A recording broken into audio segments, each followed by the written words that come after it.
Check, check. Yo, I'm making short-term goals, winning where the foes. Just put away the letters and put ice on the gold. Chilling with enough bail money to free a big Willie. High stakes, I got more stake than Philly. Shopping sprees, copping three. Deuce fever, eye essence, fully loaded. Ah, yes. Bouncing in the Lex Luger. Tie smoke like Buddha. 50 G's to the crap shooter. Niggas can't fade me. Chrome socks gleaming through my peripheral. I see you scheming. Stop dreaming. I leave your body steaming. Nigga just scheming. What's the meaning? I mean, no, any nigga intervening with the sound of my money machine. My cup running over 100s. I'm one of the best niggas that done it. 6 digits and running. Y'all niggas don't want it. I got the Godfather flow, the Don Juan, the Marco. Swear to God, don't get it fucked up. All right. And with that being said, ladies and gentlemen, I would like to welcome you all by way of that first verse from today's guest, his classic Can't Knock the Hustle. I would like to welcome you all to another edition of Wayne's Perspective, where we operate in discipline, decency, integrity, and respect. All right, ladies and gentlemen, I'm hyped for another project here by way of a top 10 MC session. And for this particular session, we're going to be talking about the illustrious discography of the one and only Jay-Z, my number two favorite MC of all time. Basically, what we're going to talk about in this one is basically his solo albums all the way up to the 444 album. Now, also, what I'm going to have on the screen shortly is a typed out project that I put on my old blog and I put on my new blog. And of course, if you haven't checked out my blog yet, where I basically took most of my postings from the old blog and put it on the new one, that website is medium.com/at WDM625. Again, that's medium.com/. WDM625. So this particular project, which I initially did back in, I think 2014, um, that is on there, and I'll basically be using that as a reference points throughout this project, but condensed a little bit, for the sake of time and for the sake of clarity. So definitely check that. So going back to what I was saying, so what I'm going to do for this project, and like I said, I'm hype about this one, just like the Nas project. And again, for those of you who haven't checked out the Nas project, be sure to check that out. It's a little lengthy, but we're talking about Nas here, so definitely check that out when you get a chance. So for this project, I'm going to be talking about, like I said, Jay-Z's solo discography up to the 444 album, and I'm going to touch on that a little bit later in the project. I'm not going to be talking about the album that he did with Linkin Park. I'm not going to be discussing the best of both world albums with R. Kelly. That may be subject to a separate video somewhere down the line because I did review both of those albums, but those are not going to be included on this project. I'm not going to include the Streets is Watching soundtrack or the Unplugged album. So I just wanted to get those out there. So we're basically going to be focusing on Jay's solo albums. Also, what's not going to be included is Blueprint 2.1. So I just want to get those caveats out the way before we get started. Um, let's see. So basically, I first heard Jay-Z, it had to have been 1996 with Dead Presidents, like most of us. Now, longtime fans of Jay would know that he got his start in hip hop in the late 80s, going into the 90s. And I'm sure you all have heard the originators and Hawaiian Sophie with Jazzo. And as we all know, Jazzo was an early influence on Jay-Z's career in the early days, and of course, after Hawaiian Sophie and Originators, Jay-Z did some stuff, remember the joint I Can't Get With That when, according to some people, he used that Fu Snickens flow. Remember them? So, that was his style when he was started out. But it's obvious that when you go back and listen to that song, it is good for historical purposes. But look, Jay-Z was not going to go far with that style. So, I mean, an update was in order. So I would say that after seeing the response or maybe lack thereof, um, when it came to that song, he had to update his style. So that brings me to, a couple of guest appearances that took place in 95. Remember, well, 94 and 95. So remember Show and Prove, the joint with Big Daddy Kane. It was Big Daddy Kane, Jay-Z, Old Dirty Bastard, rest in peace to him, and Shaheem. and Sauce Money. That was a dope joint, and it was produced by DJ Premier. So I think that's when you saw the glimpses of the potential, and he started to switch up his style right there. But then when 1995 came, we got the joint Time to Build with Mike Geronimo, as well as DMX, rest in peace to X, and Ja Rule. Now, I always say this today when thinking about that Mike Geronimo song and just that song specifically, and the and Mike Geronimo specific well no Mike Geronimo specifically in that song in general. Imagine a time when on a song like that, which is dope, Mike Geronimo was the star, and Ja Rule, DMX, and Jay Z were all upcoming acts. I mean, imagine such a thing. And as the years would go by, all three of them would become bigger stars than Mike Geronimo would ever become. But that's another story. But again, Time to Build, that was a dope collaboration, and then we got another collaboration. He got starred on Big L, rest in peace to Big L. The Graveyard, that was dope too. And also that year, that's when he would drop the first, basically his first single in my lifetime, which would end up on the Streets is Watching soundtrack a couple of years later. So that right there, that song set the standard for the Jay-Z that we would eventually know. That song right there. What's the meaning? What's the meaning of life? I mean, we all remember that. That's a classic, kind of an underrated gem, but still a classic. So all of that right there, it brought us to the debut of Reasonable Doubt. So before we get started with that and we get started with the project, I want to bring this up to everyone to get everyone familiar with my song and album rating. So if you haven't taken a look at the Coogee rap video or the Nas video, and I don't even think I included my ratings in the Nas video, but I wanted to include them here so you can get familiar with my rating system. So as you can see, when I do an individual song, everything goes from the bottom, which is 0 out of 5, and then all the way up to the top, which is 5 out of 5. And then when it comes to albums, the same thing, 0 stars, all the way up to 5 stars. And like I mentioned before, this is a direct influence from the Source magazine, and they're still what I consider their esteemed mic system, even though it kind of lost its luster over the years. But I still use these ratings and have been using these ratings for years now when it comes to how I rate songs individually and how I rate overall albums. So that's what you get here. And of course, when it comes to everyone's album ratings and song ratings, it's all subjective. One man's 5 star classic could be another man's 1 star album. I mean, you just never know. And like I said before, it just makes for great discussion overall. So just want you to take a little bit of time to get familiar with that, because that's going to come into play when I get into his discography and all that good stuff. All right. So like I said, this particular project is a very good one. I was hyped when I did it the first time. I was hyped when I made the updates and did it a few days ago as well. So I'm looking forward to this one. So before I start, I just want to say thank you to everyone who's subscribed to the channel thus far, everyone who's been checking out the content. I really appreciate it. Even with my busy schedule and the time that I have on my hands, I'm still making a real sincere effort to get this content out. So I do appreciate all of that. So without further ado, we're going to go ahead and get started. So, go ahead and grab your snacks, grab your water, your Sprite, your gummy bears. Okay, I know those are things that I like, but just work with me. Just grab whatever, because we're going to be in a long ride. And I promise you, this is going to be one of the most definitive looks at Jay-Z's discography that you're going to find online. I can guarantee you that. And if there's somebody else out there that has something like that, be sure to let me know where he or she is, and we can have a discussion. But this is going to be a definitive look at a stellar body of work. So with that being said, let me go ahead and get it up here. All right.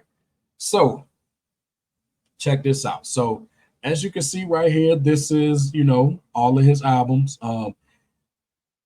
Now, I should have updated that Reasonable Doubt cover, because even though that was a re-release version of it, I do have the original pressing, and I'm going to talk more about that shortly. But yeah, this is his discography right here. And of course, as you can see, I initially created this post and did this. Then again, I think my year may be off because I think I said I did this in 2014.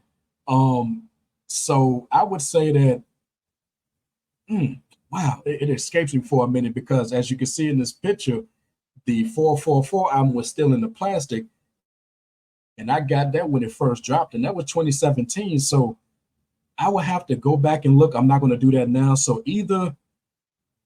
I want to say I took this picture, for GP. I think I know where it is.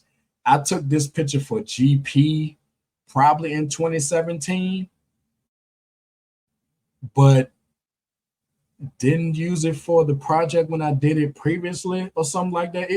It escapes me right now, but I think you all get the point. So, so this is where we are. So this what you're looking at on the screen, this is what's going to be covered with the exception of the 444 album. And again, I'm going to talk about that briefly as the project goes on. So, all right. So now that we got that, we're going to go next. All right. Now, here we go.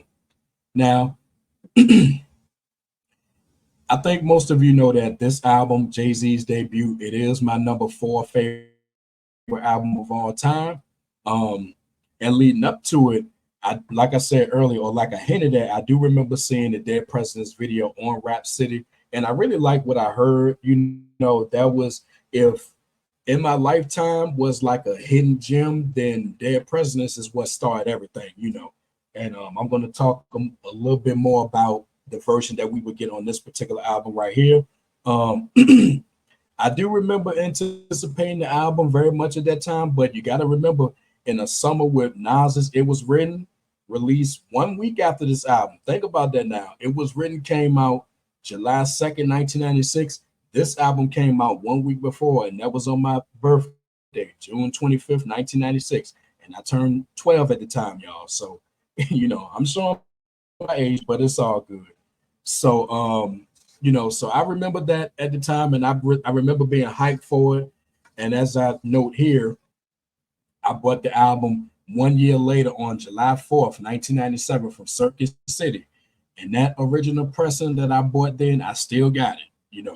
So I just wanted to make a couple of those points clear before we actually get into the album itself. So setting up the scene, we have Reasonable Doubt, Jay-Z's debut.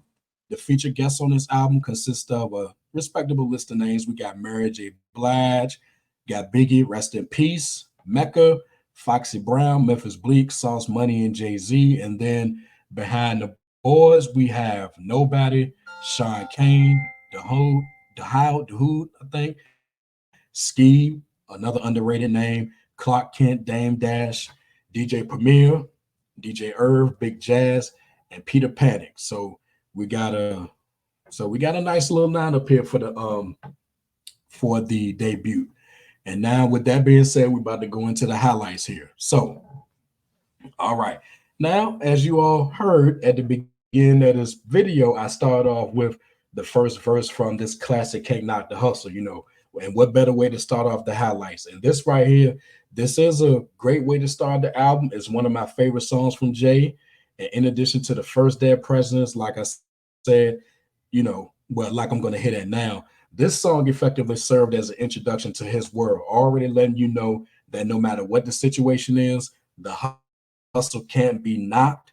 And he told this story better than anyone else at the time. And of course, Mary J. Blige did great on the hook. And it was a throwback to the Melissa Morgan song. I can't think of the name off the top of my head. Oh, yeah, Fool's Paradise. Yeah, classic stuff. And even then, there was a remix to this song that borrowed from that as well. And the remix was pretty good, but this version of Can't Knock the Hustle is, the most well-known one. We get together like a choir to acquire what we desire. We do dirt like worms, produce cheese like sperms, till legs spread like germs. I mean, classic stuff. And like I said, it was great to start the album with it. 5 out of 5 all the way. All right. And we keep the highlights going with the next song, Politics as Usual. Great song. Love this one. Y'all feel a nigga struggle. Y'all think a nigga love to hustle behind the wheel, trying to escape my trouble. I mean, he was coming sick with the lines, man. And I note here, it didn't occur to me till years later that no matter what type of situation you're in, especially business, there's going to be some form of politics, which hence the song title. And revisiting this song today made me think that Jay was not only talking about hip hop, but he was talking about the streets. So you receive a dynamic double dose of realism on the same song. And it is an outstanding 5 out of 5 song. I wear black a lot in the act a lot. Got matching VCRs, a huge Magnavox, 10-inch, green like spinach, pop wines that's vintage. There's a lot of big money in my sentence. We're gonna have a lot of those classic lines in this particular song. So trust me, we got more to come. We got more to come. Give me 1 second, y'all.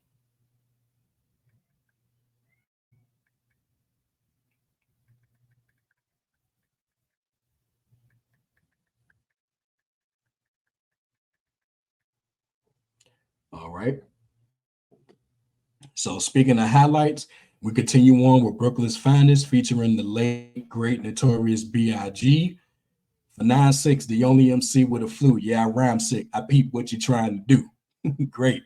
And of course, Biggie, me and Gutter had 2 spots. The 2 for $5 hits, the blue tops. Gotta go, Coolio. Rest in peace to him. Mina's getting too high. If Faye had twins, she'd probably have 2 Pox. Get it? 2 Pox. I mean, man, I love this song. And Biggie is my number 4 favorite MC of all time. And I'm gonna do a video on him soon. But yeah, this one. And I note here, talk about an appropriately titled classic. Jay and Biggie had an undeniable chemistry together, and this was a fine example of it. You can hear it in Jay's voice that he was excited and inspired, while Biggie was smoother than usual. I also lost my mind when I first heard this, and it stands as one of the best collabos of all time. Damn straight. 5 out of 5 all the way. The beat was tight, the samples were ill. Their back and forth tag team style was just the icing on the cake, the icing on this Brooklyn cake. And again, great song, great song.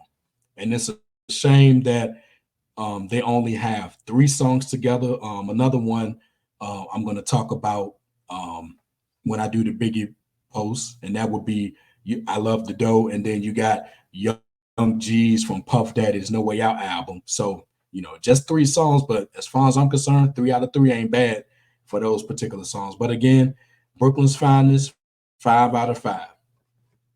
All right. And continuing on with the highlights, we go to Dead Presidents 2, new lyrics. I dabbled in crazy weight without rap. I was crazy straight. Partner, I'm still spending money from 88. What? Presidents that represent me. It's just as dope as the original, if not better. And according to my notes here, the sequel to the original Dead Presidents is simply excellent. And I can't even begin to tell you which one is better. One thing I want to make clear is that this is not just another song about money.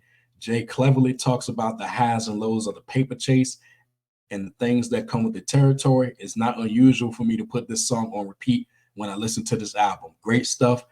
5 out of 5, definitely. And like I said, even at this point, I probably will have to listen to both of them songs back to back to see which version is the best. And also, you guys let me know. Let me know which version you think is the best. Do you think that this one on the album is the best, or do you think the original is the best? As well as Can't Knock the Hustle. Do you think Can't Knock the Hustle, the original is the better version, or the remix? Let me know what you think. And from there, naked without your gun. We taking everything you brung. We caking. You niggas is faking. We getting it done. I mean, great. Sick with them lines, man. Sick with the lines. Okay. So speaking of sick with it, we come to the next highlight, Feeling It.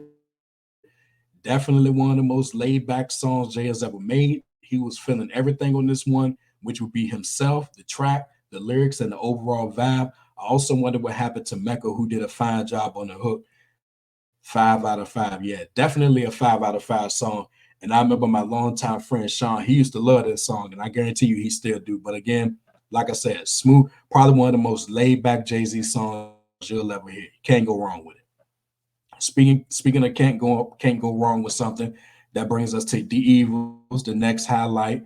9 to 5 is how you survive. I ain't trying to survive. I'm trying to live it to the limit and love it alive.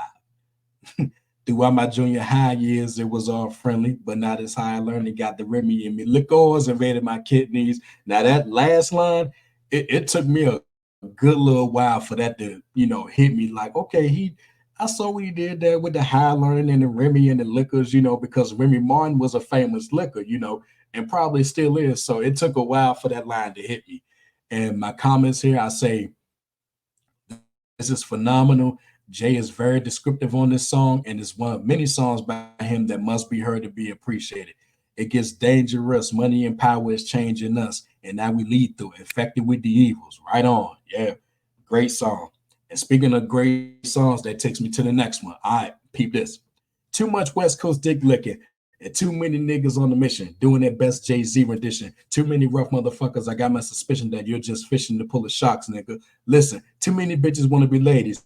But if you're a hoe, I'm gonna call you a hoe. Too many bitches are shady. Too many ladies give these niggas too many chances. Too many brothers want to be lovers, no romances. Too many bitches stuck on for too many sexual advances. No questions. Jay-Z got too many answers. I've been around this block too many times. Rock too many rhymes. Cop too many nines. Two of my brothers, it ain't too late to come together. Cause too much black and too much love equal forever. I don't follow any guidelines because too many niggas ride mine. So I change styles every two rhymes. What the fuck? That's 22 twos out there for you motherfuckers. Know what I mean? Oh yeah, parental discretion advised for this, y'all. Yeah, so there we have it. That classic opening verse from 22 twos. And my comments here, right off the bat, the first verse that I just mentioned, tight as hell, which is where some of those quotes that I had on there came from. And I mean, I know that first verse off the top of my head. So I just recited word for word. And yeah, it's straight dopeness. 5 out of 5. Can I kick it? Yes, you can. Can I kick it? Yes, you can. Can I kick it? Yes, you can. Y'all motherfuckers must say heard that Tribe Called Quest. Let's do it again. Great stuff. Great stuff there. And the greatness continue with another highlight. Can I live? I'd rather die enormous than live dormant. That's how we on it. With everything going on in his life and career, I guarantee you Jay asked this one question since the very beginning. Can I live? He ponders this over a smooth DJ Herb produced Isaac Hayes sample track courtesy of The Look of Love. Two classics here. The Isaac Hayes, rest in peace to him. That sample is a classic. And then this song, Can I Live? Definitely a classic, smooth one too. And speaking of smooth, that could probably define the next song, which really is the song that put Foxy Brown on the map as far as I'm concerned. While I Shot Your remix may have been her debut, it was this song that put her on the map. I've been saying this since you've been playing with Bobby and Kenneth. You can't change a player's game in the ninth inning. And my comments here, history has all but shown that this song is a classic. Jay does his thing, but man, whether it was penned by her or not, Foxy almost steals the show with her verse, one of her best ever, and it put her on the map in a major way. It certainly gives her verse on LL's I Shot Your remix a run for its money. And of the Jay-Z Foxy Brown collaborations, this is the best one. And it really is. I mean, not that there's much competition. I mean, as far as Jay-Z albums go, the only other collaboration, and I'm going to get to this album, was Paper Chase on the Hard Knock Life album, which is a good song, but it don't hold no candle to Ain't No Nigga, that's for sure. So again, 5 out of 5, definitely a great song, and it put Foxy on the map. And again, she damn near stole the show from Jay-Z, and it's kind of hard to steal a song. I mean, to steal a show from Jay-Z, especially when you're on his song, So definitely going to continue on here with the highlights. So the next one is Coming of Age, 5 out of 5 for this one. I guarantee you Memphis Bleek continues to thank God for his verse here, which is also one of his best. The song tells the familiar story of the experienced vet taking a young, hungry, ambitious newcomer under his wing, and I wouldn't be surprised if this was based on actual events to be continued. And yeah, we're definitely going to get to the sequel when we get to album number 3. So like I said, this song definitely a great song. All right.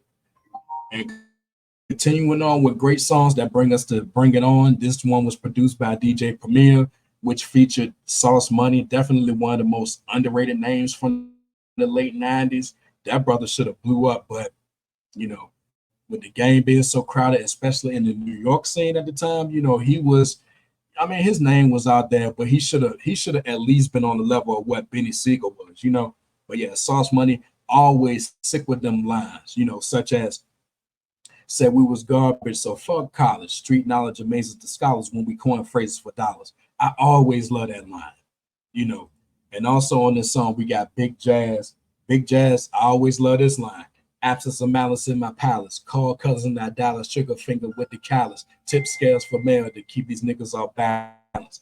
Man, I mean, the wordplay there again is just sick, man. Sick. So so yeah, so then and then of course we got Jay. Now I always love this particular part from Jay. Again, his verse was dope, but you know, I gotta do this one. You know, just to skip ahead a little bit. Can't do for Dolo. Had to turn away when Tony killed Manolo. That's real. Mixed feelings like a mulatto. Thug thought it was OG Bobby Johnson. I played him like Benny Blanco. Mana we mana, you ain't ready. I found no trigger, straight up shoot my guns horizontal. Get your weight up. I am 2.2 pounds. You're barely 125 grams. When expect y'all to understand this money, do the knowledge, do the $3. I'm due to demolish. Cruise Brooklyn through Hollis to a hood near you. What the fuck? I mean, sick with the lines. I mean, sick with it. And going to my comments here, yeah, this is one of the more underrated, appropriately titled collaborations right here, complete with a Fat Joe sample. Bring it on if you think you can hang, and if not, then let me do my thing. Enough said. You know, there it is. So, like I said, Jay, Sauce Money, and Big Jazz, they came with the fire over this DJ Premier production. And of course, it's a true 5 out of 5 here. And the 5 out of 5 highlights continue with Regrets, which closes the album. And you know, I think most of us can relate to this. In order to survive, gotta learn to live with regrets. I truly see what Jay was aiming for on this closer, and learning to live with regrets is something I and others can testify to. He does a great job detailing his past actions and dealing with those decisions years after the fact. And I think in probably one of the more underrated things that Jay-Z did, you know, on those early albums, you did get introspective songs like that, you know, and we're definitely going to touch on that on the next album as well. But he did those introspective songs well, and now when I think about it right here as I do this video, that's probably one of his more underrated talents when it came to him being an artist, because he could pull out an introspective song, and this, you know, Regrets is one of them. So I just wanted to highlight that. So my final thoughts on this one, you know, not only is this still my number 4 favorite album of all time, it is also aged incredibly well, and I found myself liking it a little more than I did when I first bought it. I recall hearing Jay said that he intended this to be his one and only album, and had that happen, this likely would have been the greatest one album release in hip hop history. The production, ranging from smooth and rugged, then laid back, rinse, repeat, perfectly matched Jay's top notch lyricism. He would get bigger and in some ways better from here, but make no mistake about it, this is the crown jewel of his discography. Classic material, 5-star album, definitely. It is sold 1.5 million copies as of 2006. Yeah, and of course, even though he would say this years later, Reasonable Doubt, classic, should have went triple. I agree. And before we go to 1996, excuse me, before we go to 1997, which was a year with success and unfortunate tragedy, let me go back to the Source magazine issue with Nas on the front, August 1996. Now, they not only did they review Nas, it was written, which I talked about in the Nas project. They also reviewed Reasonable Doubt as well. This was done by Charlie Braxton, and let me go ahead and go through this in real time and see what they say. All right. It says, with the release of his Rockefeller debut LP, Reasonable Doubt, Sean Carter, aka Jay-Z, moves from hip-hop sidekick to mafia-style frontman, blowing up the spot with vivid tales about the economic reality fueling what's left of contemporary ghetto politics. All right. Now this is interesting. It says, in terms of subject matter, Jay-Z isn't saying anything new. It's the same old criminal melodrama that you hear on so many rap LPs nowadays. And again, this was in the summer of '96. Titles such as Friend or Foe, Politics as Usual, and Can't Knock the Hustle, featuring Mary J. Blige on vocals, could have been on any number of hip hop wannabes LPs. I disagree with that. But what makes these tracks stand out here is the slick way Jay-Z flips lyrics. He flows like he's conversing with you at a party or on the street, telling tales of male conquest or simple stories of street survival. Yep, that's true. Let's see. His lyrics create cunningly clever rhymes that ride bomb tracks provided by Clark Kent, Primo, Big Jazz, and others with effortless perfection. And also, in addition, Reasonable Doubt has guest spots filled by Brooklyn's finest player, Notorious B.I.G., The Velvet Smooth, Foxy Brown, Big Jazz, and newcomers Memphis Bleak and Jay Z. I mean, excuse me, Memphis Bleak and Sauce Money. What the hell? Okay, okay. Now this is interesting right here. Now, Mr. Braxton said that the downside of the album is that while Jay Z has great MC skills and slamming beats, he mars the LP with an almost religious disrespect for women. With with songs like Cashmere Thoughts, that opening verse. I spit Jews like a diamond. What he said? I spit. Damn, I can't think of it right off the top of my head. I should know it. No, no, he said I talk Jews and spit diamonds with more cherry, with more. Damn, what did he say? I should know that off the top of my head. I talk Jews and spit diamonds with more cherry like a hymen when I'm rhyming with remarkable timing. Something like that. Pardon me, y'all. So they say a religious disrespect for women was on Cashmere Thoughts and Ain't No Nigga Now. You all let me know. Let me know. Do you think that those songs then and now constitute a religious disrespect for women, or do you not see it that way? Let's see what else they say.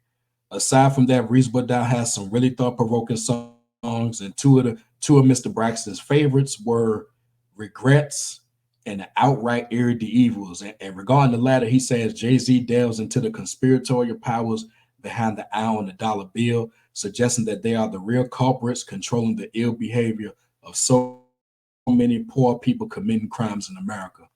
And in the end, he says overall, Reasonable Doubt is a very solid LP. And while many around the country may want to indict Jay-Z for his gender politics and violent content, I seriously doubt if any of them will have a chance of convicting the brother for dropping a whack album. Okay. I read this before. So yeah, so definitely some good points there.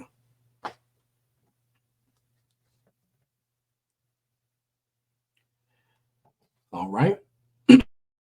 Excuse me. Give me some little water here. Give me a second, y'all.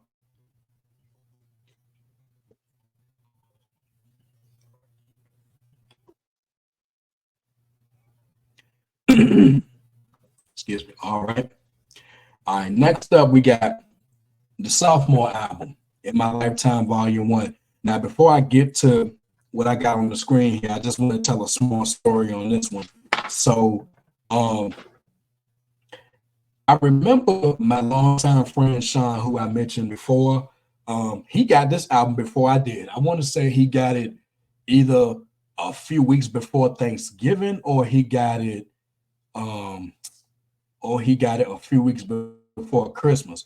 And I remember being at his house one time, and he was like, Wayne, you want to listen to this joint, don't you? And I was like, no, I'm gonna wait because my plan was to get it, shortly after it came out. So he was listening to it, and in the background, I could hear because he was in another room doing something.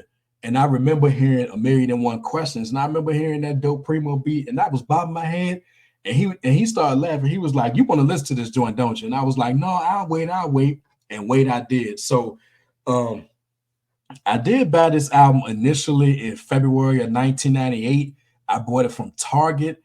And on a side note, this was also around the time I bought EPMD's Back in Business. I bought that from Target.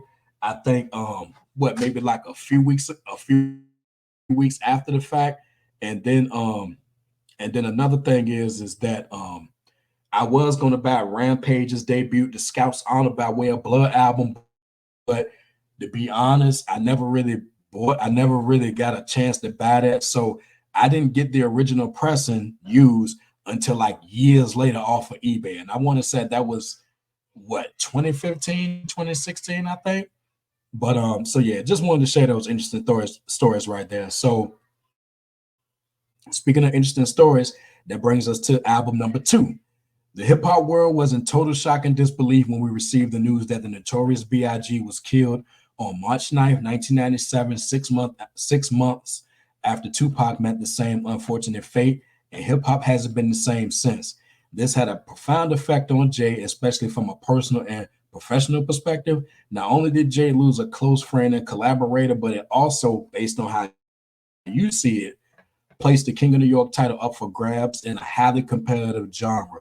It goes without saying that Jay attempts to assume that title and more on his sophomore album, In My Lifetime Volume 1, his first on Def Jam. And as you can see, it was released on November 4th, 1997.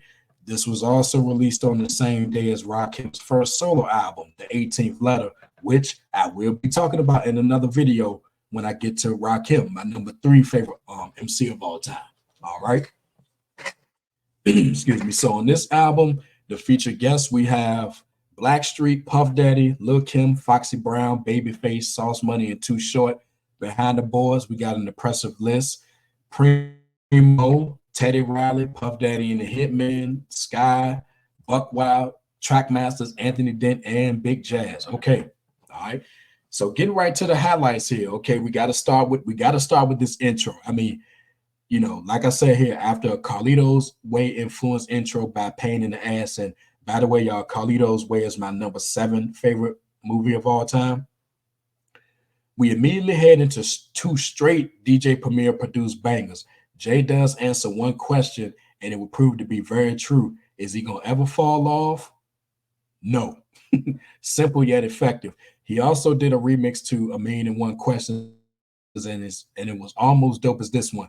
Now, again, question to y'all: do you think that the remix was better? It's obviously longer, but do you think the remix was better, or would you prefer the original? Now, that remix, you know, again, produced by Premier, it's the same beat here, but then the second part, Premier switches the beat up, and it's like a little more sinister. It's probably one of the more sinister DJ Premier beats you were gonna hear at this point in 1997. And one of my favorite lines from that song, Jay said, "Like a baller in an Impala, jigger remain low." I still remember that line. And then, you know, going back to the original, you know, can I get him in to breathe while in a minute you leave? While looking at the roll ice spin on my sleeve. Nice watch. Like I said in Friend of Foe, and if so, what block? What you doing in Filipino with? No, what you doing here with Filipinos and essays? You know, I mean, he was getting it, you know. So definitely a good way to start the album, you know. Motherfuckers can't rhyme no more. I mean, dope way to start this album. All right. Next up, the next highlight, The City Is Mine. I'm taking this rap shit serious. To my demise, Jay shit like cake mix. Watch me rise. Jay starts this with the letter / verse to B.I.G. And a notable thing about it is that in the same verse, he essentially tell Big he's assuming the role of King of New York. You held it down long enough. Let me take those reins. Rendering The City Is Mine title effective, considering where his career was heading. This song was this also featured Blackstreet. It was produced by Teddy Riley. And it was sample. I can't recall the artist, but if you remember a song, "You Gonna Make Me Love Somebody Else," that's where the sample came from. Like I said, I can't think of it off the top of my head, you know. But again, great song. You can tell where Jay was going in terms of the King of New York thing, you know. All right. Next highlight, we go to Imaginary Player. I love this song. Yo, I spit that other shit. That's some nice motherfucker shit. Fair time, follow me around. Deep cover shit, nigga. You bill money. I'm all year money. I'm popping. You ain't got to count it. It's all layer money. I never change money because niggas got strange money. Knocked up, marked up, fucked up in the game money. I got bail money. Double XL money. You got flash mine, but time will reveal money. I spit the hottest shit. You need it. I got it shit. That down south Master P body shit. I got blood money, straight up thug money. That brown paper bag under your mattress, drug money. You got show dough, little to no dough.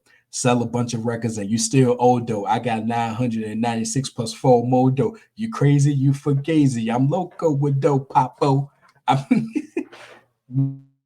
Man, I told you, sick with them lines, man. Man. And 3 things about this excellent song. 1, it almost comes across as an expanded version of Cashmere Thoughts. 2, on one end, you can see Jay, but then again, you can't, especially as far as money is concerned. And 3, he makes it clear that he can do what you can do and likely already done so, but he can do it better. Yeah. Yep. Yep. And just skipping ahead a little bit. And now you got these young cats acting like they slung caps, all in their dumb raps talking about how they fun stack. When I see them in the street, I don't see none of that. Damn, Playboy, where the fuck is the Hummer at? Where's all the ice with all the platinum under that? Those ain't Rolex diamonds. What the fuck you done to that?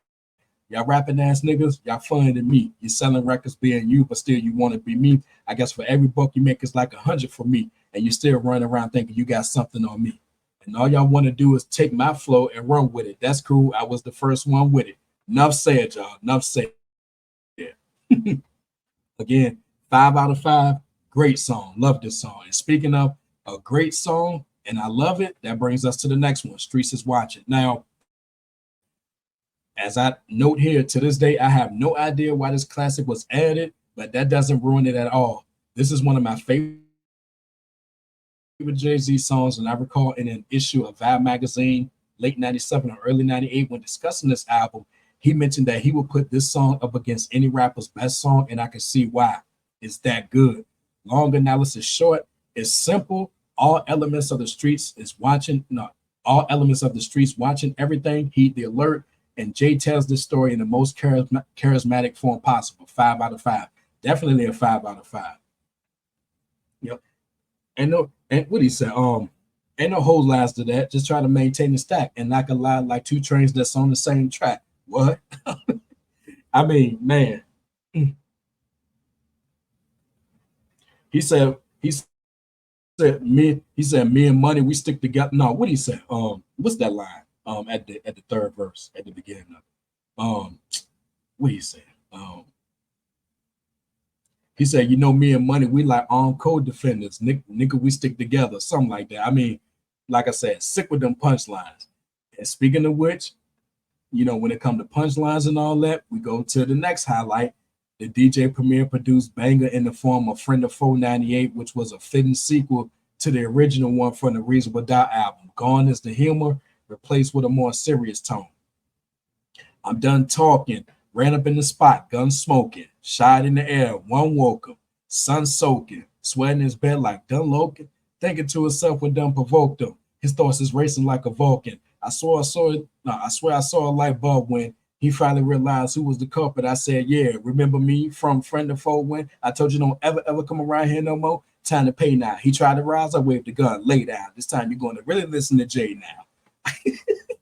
My God, man. And that part I like, the highlighted lines here. I like those are my favorite lines in the song. But yeah, it's fast paced, better than the version from Reasonable Doubt, which isn't saying much, but it's still dope, y'all. And continuing on with the highlights, we got Lucky Me. Hate the price of fame because it costs too much. Can I live without y'all niggas saying I floss too much? Yep. See what I mean? Can I live? Additional vocals by Karen Anderson. Not sure who that was, but this may have been the only thing that she's ever done. And my comments here, I'll admit I didn't care for this song at first. That was until I sat down and took my time with it. I see Jay's point here that even after leaving a life where he could have ended up either dead or in prison, had he continued in it, he's made something of himself. But there are those who are still not happy. And when you listen to his words, this is far beyond the usual song about the haters. He asked once, can I live? And that very question applies here. Again, 5 out of 5. It's a good song. And it's also produced by Stevie J. Now, let me tell y'all something. Within recent years, most of us may know Stevie J by his reality TV show antics and all of the stuff going on with Diddy. But look, go back and do your research or listen to some of the stuff from from Bad Boy when his prime. Stevie J was behind some hits. I mean, the dude was talented. He may have made a spectacle of himself after the fact, but there was a time when, behind the boards, he could get it done. And this song, I'm not trying to overhype it as much, but this song was one of those times, All right. So next highlight, we got Who You With 2. Jay-Z rated AG, baby, that's all good. I sink this ball in your hole. I'm Tiger Woods. Now, my mom, who is a Jay-Z fan, she even likes this song to this day, and that shows you how dope it is. And the original version was on the Sprung soundtrack, and even on another note, I seen the movie once, don't ever want to see it again. And the sequel to Who You With was better than the original, but that's not saying much. Definitely a 5 out of 5 song. No issues with that. Next highlight, um, Face Off featuring Sauce Money. Excuse me, more dopeness. And I really like how Jay and Sauce Money went back and forth on this one, tag team style throughout.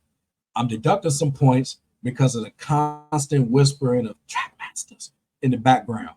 And I mean, it could be heard from beginning to end. And even to this day, when I listen to it, I'm thinking, enough already. Now, that should be a minor issue, but because it didn't stop at the beginning of the song, I'm giving it a 4.5 out of 5. Otherwise, it would have been a 5 out of 5. I mean, quite obvious. Um, but other than that, it's a good song. I got no issues with it overall. It's just that, the track masters. I mean, they could have stopped it after the intro. All right, next highlight here we have Rap Game, Crack Game. This aptly titled song finds Jay equating the rap game to the crack game in an effective, easy to understand form. It doesn't come off as complicated at all. All you have to do is listen. Yeah, this is one of them ones where if I was to put any lyrics up here, it would be up the entire song. That's how good it is. You know, you just have to listen to it to get the full weight of what he's saying. No pun intended, but still a 5 out of 5 song for the Jaz-O produced Rap Game Crack Game. And speaking of 5 out of 5, that brings us to arguably the best song on the album. Definitely one of my favorite Jay-Z songs, and then most people I know will point to this one as his best song. And of course, where I'm from where niggas pull your car and argue all day about who's the best MCs, Biggie, Jay-Z, and Nas. Quite the legendary line, even to this day. And I also say that the way he talks about where he's from is pretty brilliant. I'm from where the town is the flakiest. Niggas been praying to God so long that they atheists, where you can't put your vest away and say you wear it tomorrow because they be saying, damn, I was just with him yesterday. I mean, dope stuff. So how you get rid of guys who step out of line, you rep solidified. So tell me, when I rap, you think I can fuck with criticize? And if this shit is lies, God strike me. I got a question. Are you forgiving guys who live just like me? Never know. I mean, dope, man, just dope. Mistakes ain't I mean, mistakes ain't it ain't always about what goes down in the ghetto. So, great song, great song. I'm just, excuse me, y'all. I'm just so hyped doing this project. I mean, it's great reliving all this. So we get down to the last of the highlights, and that's You Must Love Me. Now, remember when I was talking about in the Reasonable Doubt album that what's one underrated thing about him is his ability to do introspective songs. This is another one right here. So the album closes with one of his most personal songs. It's a dedication, a letter of apology of sorts to members of his family that he had wronged in the past, most notably the shooting of his brother. As Jay said, they must love him because no matter what, they're still there with him. Something to make you think as you listen to it. And again, it's another one of them songs where, just like Lucky Me, if we want to do like a sort of comparison, you have to listen to it to exactly get what he's saying, as well as take your time with it as well. But you know, 5 out of 5 song. For some reason, Kelly Price wasn't credited as a feature, but it's okay. But she did on the hook. She did good on the hook too. Definitely a great way to close the album. Now, okay, so for the first time, we come to low points on the Jay-Z album, and of course, you probably know what those two low points are if you're a longtime fan. The first one is I Know What Girls Like. Now, I say here that I may be the only person I know who likes this song, which is interesting because at first I didn't. 97 was also the year of Bad Boy, so a few major releases that year had some type of Bad Boy presence on them. Either way, this Boogie Boy sample song, courtesy of Fly Girl, is not as bad as you may have been led to believe. Now, it's not bad, it's not excellent, it's like right there in the middle, leaning towards down. I mean, sometimes I listen to it, sometimes I don't. Overall, could it have been left on the cutting floor? I think so. Hell, I would even say take this song and put In My Lifetime on here, the original In My Lifetime on here as a bonus track. That's just me. So, and of course, the next low point is Always Be My Sunshine. Definitely not one of Jay's best moments. and it was one of his worst videos. I mean, it wasn't great, it wasn't whack, it was okay, and very, very, very colorful. Y'all remember that video? And quite frankly, today I guarantee you, Jay-Z probably don't even want to remember that video. But yeah, it was colorful, you know. And I also note it was considered by many to be a blatant attempt at a more mainstream commercial sound, even more so than I Know What Girls Like. Yeah, this also had Foxy Brown on it. It had Babyface on it as well. So again, definitely not one of his best moments. And yeah, that video, yeah, we'll like to forget that one, you know. So I break down some other points as we close this album. The sound. Compared to Reasonable Doubt before it, the production on a good portion of the album is more commercial, having a pop like sound, but make no mistake about it, that doesn't hold this back from greatness, in my opinion. It was said at the time of its release that Jay was selling out by adopting this sound, and I disagreed then and I do today, which brings me to the next point. Excuse me.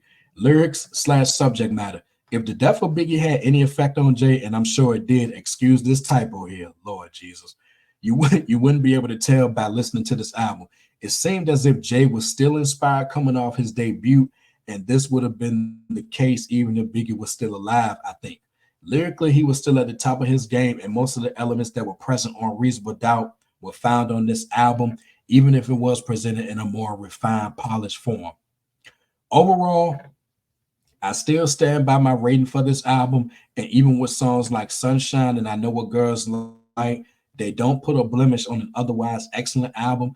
I've said this about other releases in that if the material surrounding the lesser songs is strong all around, along with other factors, I have no problem awarding it the coveted 5-star rating. We get that on In My Lifetime Volume 1, and Jay has had nothing to be ashamed of. Lukewarm, absolutely not. And I would say it's his most underrated album. 5 stars is my rating, of course. It went platinum. And next up, we go to the dawning of a new era in '98. But before we get there, um, first off, let me know what you all think. Do you think this is a 5-star album or not? Do you also think that this is his most underrated album? Do you even think that this album is underrated? Let me know your thoughts on that. And before we get to 1998, I have another Source magazine here, which is the issue that had the firm on the front. It was December of 1997. They did a review of this album. So let's see. In real time, I'm going to go to that review right now. This was written by Elliot Wilson. I think Elliot Wilson is still active in hip hop. So if he is, and if he hears this, shout out to him. You know, he's been doing it for a while. So he gave this album 4 mics. All right, so let's see what he says about this album. Okay, so he said, with this superb debut, Reasonable Doubt, Jay-Z silenced all doubters and showed that the brother, formerly known as Jazz's sidekick, was one of the nicest MCs on the planet. Originally intended to be a one-shot only type of deal. Remember that? Jigga has returned with a second album, In My Lifetime Volume 1, which he hopes will elevate him to the bona fide rap superstar status of someone like his late friend Biggie Smalls. Okay, and also says, noticeably, Life After Death, the last work of his fellow Brooklynite, has impacted the direction of this album as Jay attempts to balance future mixtape favorites, the adrenaline fueled Streets is Watching, and the sequel to his brilliant Friend or Foe, with BDS intended radio cuts, the Puff Daddy and Lil Kim Lace, I Know What Girls Like, and the Babyface and Foxy Brown Blessed Sunshine. However, at times he noticeably stumbles while trying to appease all audiences. Now, I wouldn't call this stumbling, but okay, let's continue on. So, Mr. Wilson also says, the adventurous You Belong to the City will have you scratching your head as to why he tried to flip Glenn Fry's Miami Vice theme song. It didn't have me scratching my head. While Lucky Me is so sappy, it's almost the perfect lullaby. I disagree with that. Okay, like I said, Lucky Me is a great song. You just have to take your time with it, you know. So no, sappy, no. And it's definitely not a song that'll put you to sleep. All right, let's see. Continuing on, he said, thankfully, these tunes don't distract from the disc pleasing moments. The superb DJ Premier crafted opening series, the brief but equally captivating A Million and One Questions and Rhyme No More attacks you like a pre-Robin Givens Mike Tyson with fierce power, while rap game, crack game rejuvenates the tired concept with Jay's razor sharp observations. In tribute to his fellow lyrical giant, the Notorious One, Jay collaborates with Too Short on Real Niggas Now. I know I didn't list that as a highlight. It's still a dope song, but I didn't list it as a highlight. But trust me, when it comes to Too Short Jay-Z highlights, we're going to get to that on the next album. All right, let's see. Jay collaborates with Too Short on Real Niggas and Sauce Money on Face Off. Both songs contain choruses originally penned from the notebook of B.I.G. You know, this goes out to my Brooklyn crew. Put your guns up in the air if you feel me. Mung 'em all day, mung 'em all night. We don't love these hoes. Yep. On the road to riches and diamond rings. Real niggas do real things. Hanging with the homies is the song I sing. Real niggas do real things. Yep, yes indeed. While Jigga still proves he's his own man on songs like You Must Love Me, a gripping narrative that shows that Jay does indeed have some regrets in his life. You see what I'm talking about? You know, the introspective side. So he said, as the final bell sounds, Jay-Z emerges victorious while not possessing the knockout punch of his debut. In My Lifetime Volume 1 just might be a new beginning from one of rap's most promising careers. And yeah, Mr. Elliott was on that. Now, I don't agree with what he said about Lucky Me and You Belong to the City, but this was a pretty good review of that album. And in my opinion, when they did their year-end review for Best Albums of 97, they should have included this. And why they decided to put Mac 10's based on a true story on there, I don't know. But yeah, you know, I don't get that one. And no shade to Mac 10. It's just, you know, I don't think that album should have made it. So we'll continue on here. Next up, all right, here we go. Hard Knock Life, Volume 2, 1998. To say that this was a highly anticipated album would be a hell of an understatement. After the shiny suit era had all but died down, Jay-Z and the Rockefeller Records dynasty were preparing to take the hip-hop world by storm, and it all began with this album. I purchased it twice over the years. And also, let me go back to In My Lifetime Volume 1. Like I said, I initially bought it in February of 98 from Target, but I did buy it 2 more times over the years. And with Hard Knock Life, the first time I bought this one was also from Target. This was in August of 1998. I think it was August 9th. I mean, no, not, oh, I'm sorry. August 1999, which may or may not have been August 9th, 1999. That was at Target. And I also bought, I think I bought Foxy Brown's China Doll with that and the Hot Boys Guerrilla Warfare album. You know, don't judge me. But yeah, I do remember that. Yeah, I do remember the dates and the months and the years now, you know, so no surprise there. So for this third part of the project, I'm going to utilize the album insert by including Jay's comments about each song, some verbatim, others summarized, followed by my usual thoughts and ratings. This was released on September 29th, 1998, and what also came out on this day was Outkast's third album, Aquemini, in which Rosa Parks and Skew It on the Barbie, those were blowing up at the time. I know I'm leaving out one other song, but those are the first two that come to mind. And the last, well, what we thought was going to be the last of Tribe Called Quest album, The Love Movement, that came out as well. And as I know here, after the untimely death of Phife Dawg, Tribe will release We Got It From Here, Thank You For Your Service in 2016, which is the final Tribe Called Quest album. I haven't listened to that album in a while, by the way. I may revisit it at one point. All right, so continuing on, the featured guests on this album, and it's a lot of them, y'all. Memphis Bleek, The Rangers, Emil, Big Jazz, DMX, Too Short, Ja Rule, excuse me, Foxy Brown, The Lox, Beanie Siegel, Sauce Money, Kid Capri, and Jermaine Dupri. And behind the boards, take a look at this lineup. You know, a list of who's who. DJ Premier, Mark the 45 King, Swiss Beats, Stevie J, Timbaland, Irv Gotti and Lil Rob, Eric Sermon, Rockwilder, Kid Capri, Dame Dash, Jermaine Dupri. You know, that's a hell of a notable lineup right there. You know, in addition to Mahogany Music, Daryl Trotter, Jay Runner. Yeah, that's a lineup right there. Big one for 98. All right, and we step right into the highlights here. And like I said, Jay's comments will be in quotes above my thoughts. All right. Intro, Hand It Down. Jay said the intro of the whole record is like the torch. It's like the heir to the throne. And my thoughts, the consensus at the time after hearing this intro, at least in my area, was that Memphis Bleak was going to be the heir to the Rockefeller throne, which didn't quite happen. And Jay was stepping down. Neither of those things happened, but either way, this was a dope intro. Yeah, Memphis Bleak, life's like cancer, and I'm serious. And with waiting for my day to come, just give me the word. And then from there, that takes us into this classic, Hard Knock Life, the ghetto anthem. Jay said, Hard Knock Life, this one is for everybody. You can call it the ghetto anthem because this one is for the people.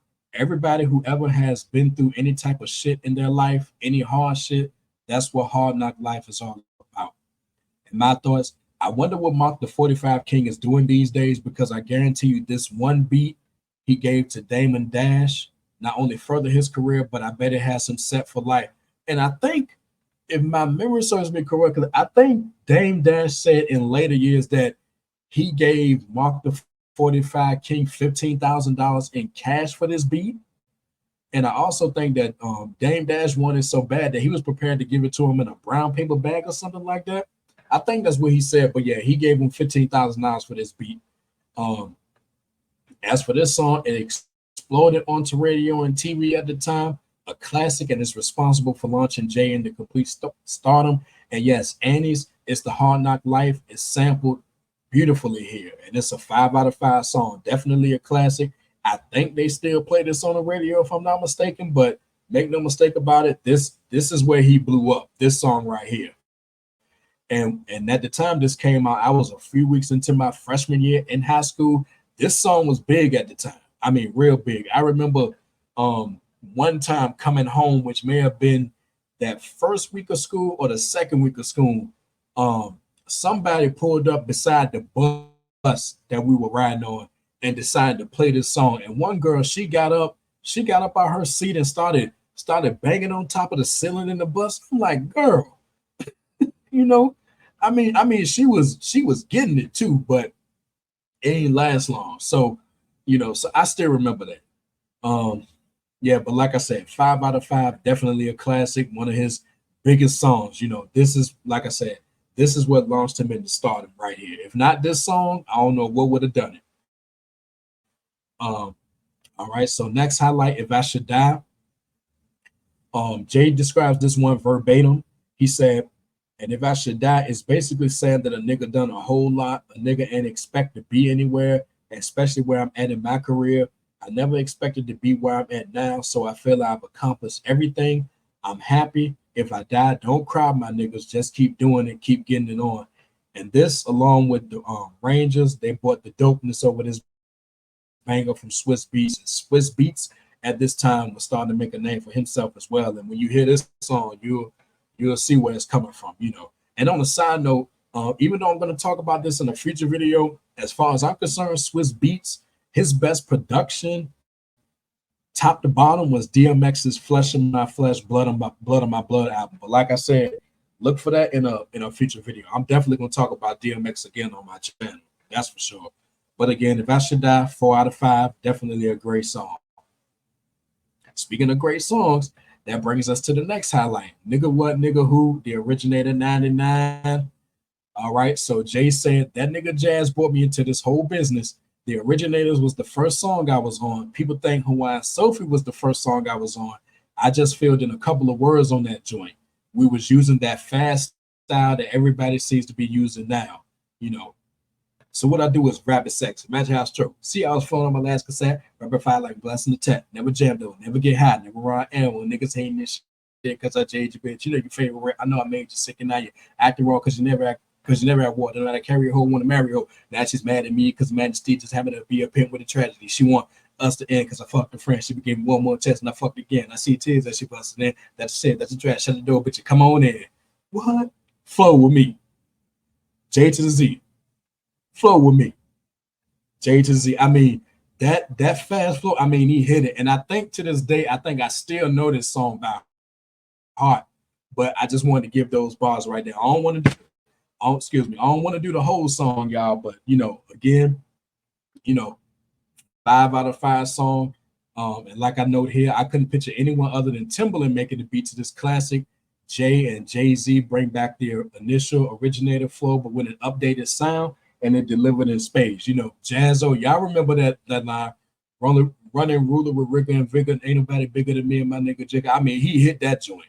And I wonder if he did that in one take or if it took him a couple of takes to get that. But yeah, like I said, delivered in spades. My friend Sean, my longtime friend Sean, and I'm gonna mention him again in this project.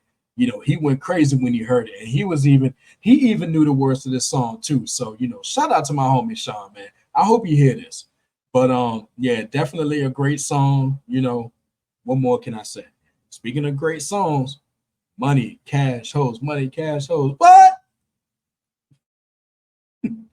And Jay says it's murder. You know, that's what money, cash, hoes is. It's like New York's been soft ever since Snoop came through and crushed the buildings. Ooh, man. Prodigy from Mobb Deep and God rest his soul. He did not like that line. And like I note here, Prodigy won't happy about it, but we're gonna talk about that in another video. This DMX assisted banger is another classic, also featuring Swiss's second best beat ever. And before you ask, I think Swiss best beat is World War III. Remember World War III with Scarface, Snoop, Jadakiss, and Young One in the year 2000? I think that's his best beat. Tugboats, you know. But yeah, Money Cash Holes, man, put this joint in the system. I mean, this joint knocks, you know. So man, great stuff here. Speaking of great stuff, that brings us to a week ago. This one does feature Too Short, even though Too Short was just on the hook. I mean, dope song right here. Jay said this song was made because snitching became too cool. It felt like if you could participate in all the good times of hustling, spending money, whatever you feel is the good life of hustling and all. You already know the consequences of your act. You know you can eventually go to jail or anything can happen to you. Niggas always want to take a nigga down when they go down. I mean, stand up. Okay, now you got to remember this was 1998, so I'm not sure where Jay may stand on this now in 2024. And also, you know, fellas and ladies, you know, based on what I just read, do you agree with that now from a 2024 lens, or do you take issue with that? You know, all right. So, I said this is the first of 2 songs. The second one is next, where you really get an introspective Jay-Z and his assessment up top again sums up this song in a nutshell. Outstanding. Funny what? 7 days could change. A stand-up nigga, now you sit down to aim. Used to have a firm grip, now you dropping names. It was all good just a week ago. You know, 5 out of 5 for that. And again, the 5 out of 5 highlights continue with Coming of Age, the sequel. Jay said, y'all really have to take your time with this one. It's all about thought. Everything else in between is just what we were thinking. Like he, Memphis Bleak, would think something, and I would think something. It's a very mental record. You really have to take your time with this one. And I say, for starters, this is arguably the best performance of Bleak's career, if not from a lyrical standpoint, then definitely for such an inspired performance. As I stand, one leg with pants up and the stance like, and what? I mean, Bleak was getting it. As Jay said, you really have to take your time with this one, and it truly is a very worthy sequel to the first one for reasonable doubt. Bleak is no longer a rookie, as he has slowly but surely risen through the ranks, and he's ready to step up. I done came up, put my life on the line, soak the game up. Now it's my time to shine, time to change up. No more second to nine, 9-8, these streets is mine. Look at that fake smile I just gave me. It's breaking my heart. I mean, great song, man. Jay, on the other hand, is having to deal with the young man he mentored along the way, almost as if he sees a part of himself in Bleak and he's slightly resenting it. You know, great stuff here. I mean, think about that. I mean, it's a great song. Do me a favor when you get a chance, go back and listen to this song. Listen to the first one and listen to this one. You'll definitely see what I'm talking about, especially the part about Jay resenting the fact that he's seeing himself in Memphis Bleak, kind of like in Carlito's way when Carlito resented Benny Blanco because that was how Carlito used to be back in the day, but Carlito is not that guy anymore. You see what I'm saying? And that's what we get in this song here. You know, definitely a great parallel here. And we get to the next highlight, Can I Get Her? Featuring Ja Rule and Emil. And, you know, like it says here on the Choir was from the Rush Hour soundtrack. Now this was big too because Rush Hour starring Jackie Chan and Chris Tucker, that was a big deal at the time. So this song coming from that soundtrack, I mean, again, made them blow up even more. Jay said this record is basically saying if I wasn't doing this or if I wasn't doing such and such, would you roll with a nigga? Would you be there for a nigga? And if not, then fuck you. Okay, pretty blatant right there. Now, this song was relevant in 1998, but I think in 2024, present day 2024, I think this song or a song like it is way more relevant today. Now, with such a song like this see the light of day today? Maybe, but then again, I don't think any other artist the caliber of Jay-Z, Emil, and Ja Rule could have pulled this off, So those are my thoughts. And my additional thoughts, I said, looking back on it, this song can be considered a textbook example of multi-promotion in hip-hop. Not only is the song tight, but one, in addition to the first ever pairing of Chris Tucker and Jackie Chan for the first Rush Hour film, this song was also a selling point for the film and its soundtrack. Remember when Chris Tucker was dancing to it in the car? He told Jackie Chan, the Beach Boys gonna get your ass killed. Don't you ever touch a black man's radio, boy. So yeah, I need to revisit that movie, by the way. I always like watching it. Next, with Hard Knock Life still in heavy rotation on radio and TV at the time, plus Money Ain't a Thing, which I'm gonna get to, and It's All Right, Not Too Far Behind. Can I Get Us Sold this album? 3, Emil was along for the ride. However, this put a buzz on Ja Rule, leading to his 1999 debut. So it did a lot of things, so definitely a 5 out of 5, definitely. And speaking of 5 out of 5, that continues with the next song, Reservoir Dogs, 5 out of 5. Jay-Z said that's what happens when you put a hot track in the studio with a bunch of niggas and lock the doors, a bunch of ill niggas. You never know what's going to come out. Big things, the lyrics. So even as I mentioned then and I mentioned now, I still can't begin to tell you who had the best verse in this song because they're all dope. I also said that 1998 was the year of some truly dope collaborations featuring 5 or more MCs spitting over equally dope production, and this is one of them. Now, let me say something right quick. Now, question to the listeners. Let me know if you would like me to do a video on the collaborations from 1998 because I did do a post on it on my blog. So if you want me to do that in a video form for my channel, let me know in the comments. All right. So Jay assembled an all-star cast of lyrical talent ranging from the up-and-coming Benny Siegel. I think this was his debut. The underrated Sauce Money in one of his final appearances on the Rockefeller label, and the terrific trio of the Locks, Jadakiss, Styles P, Sheek Louch, and Eric Sermon and Daryl Trotter behind the boards. And what you got was another classic featuring a pretty good sample of the theme from Shaft. Definitely a dope song. And speaking of dope, that brings us to the next highlight. Money Ain't a Thing. Okay.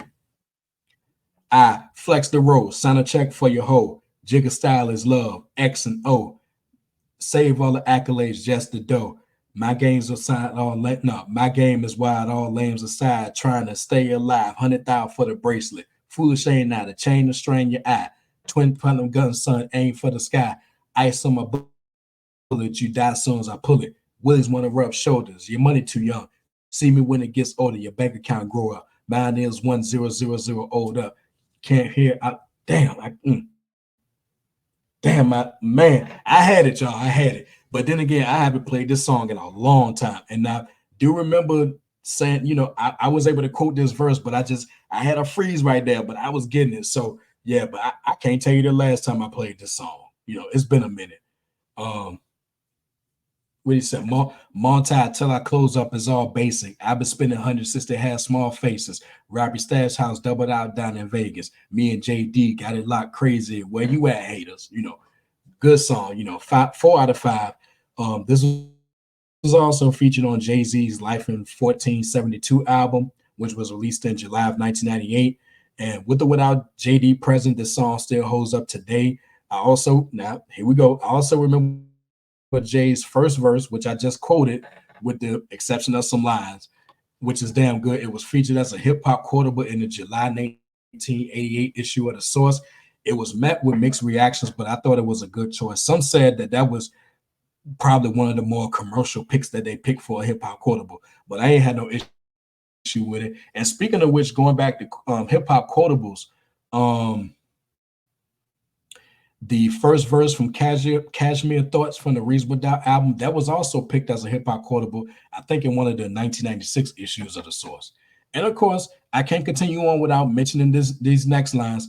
Y'all shit ain't for real till y'all ship a meal. And y'all hit an R&B chick and she fit the bill. Says she loved my necklace, started relaxing. And that's what the fuck I call the chain reaction. Incredible line right there. All right. And before I continue, so my friend Sean, he copped this album about a week or so after it came out, and it did come with a bonus disc. Now, I do remember things that Groupie said that was funny.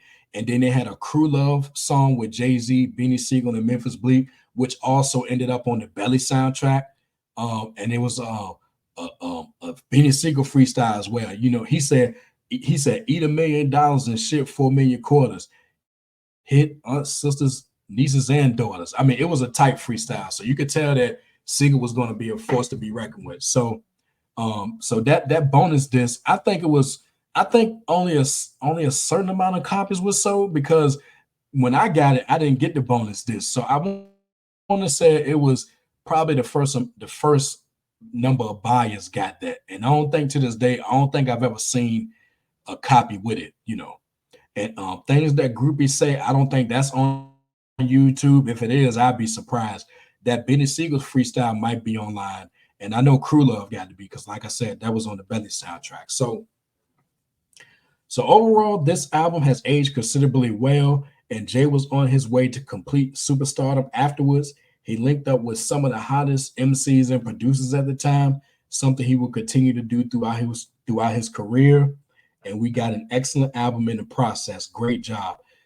I give it 4.5 stars. I also think the Source magazine gave it 4.5 mics.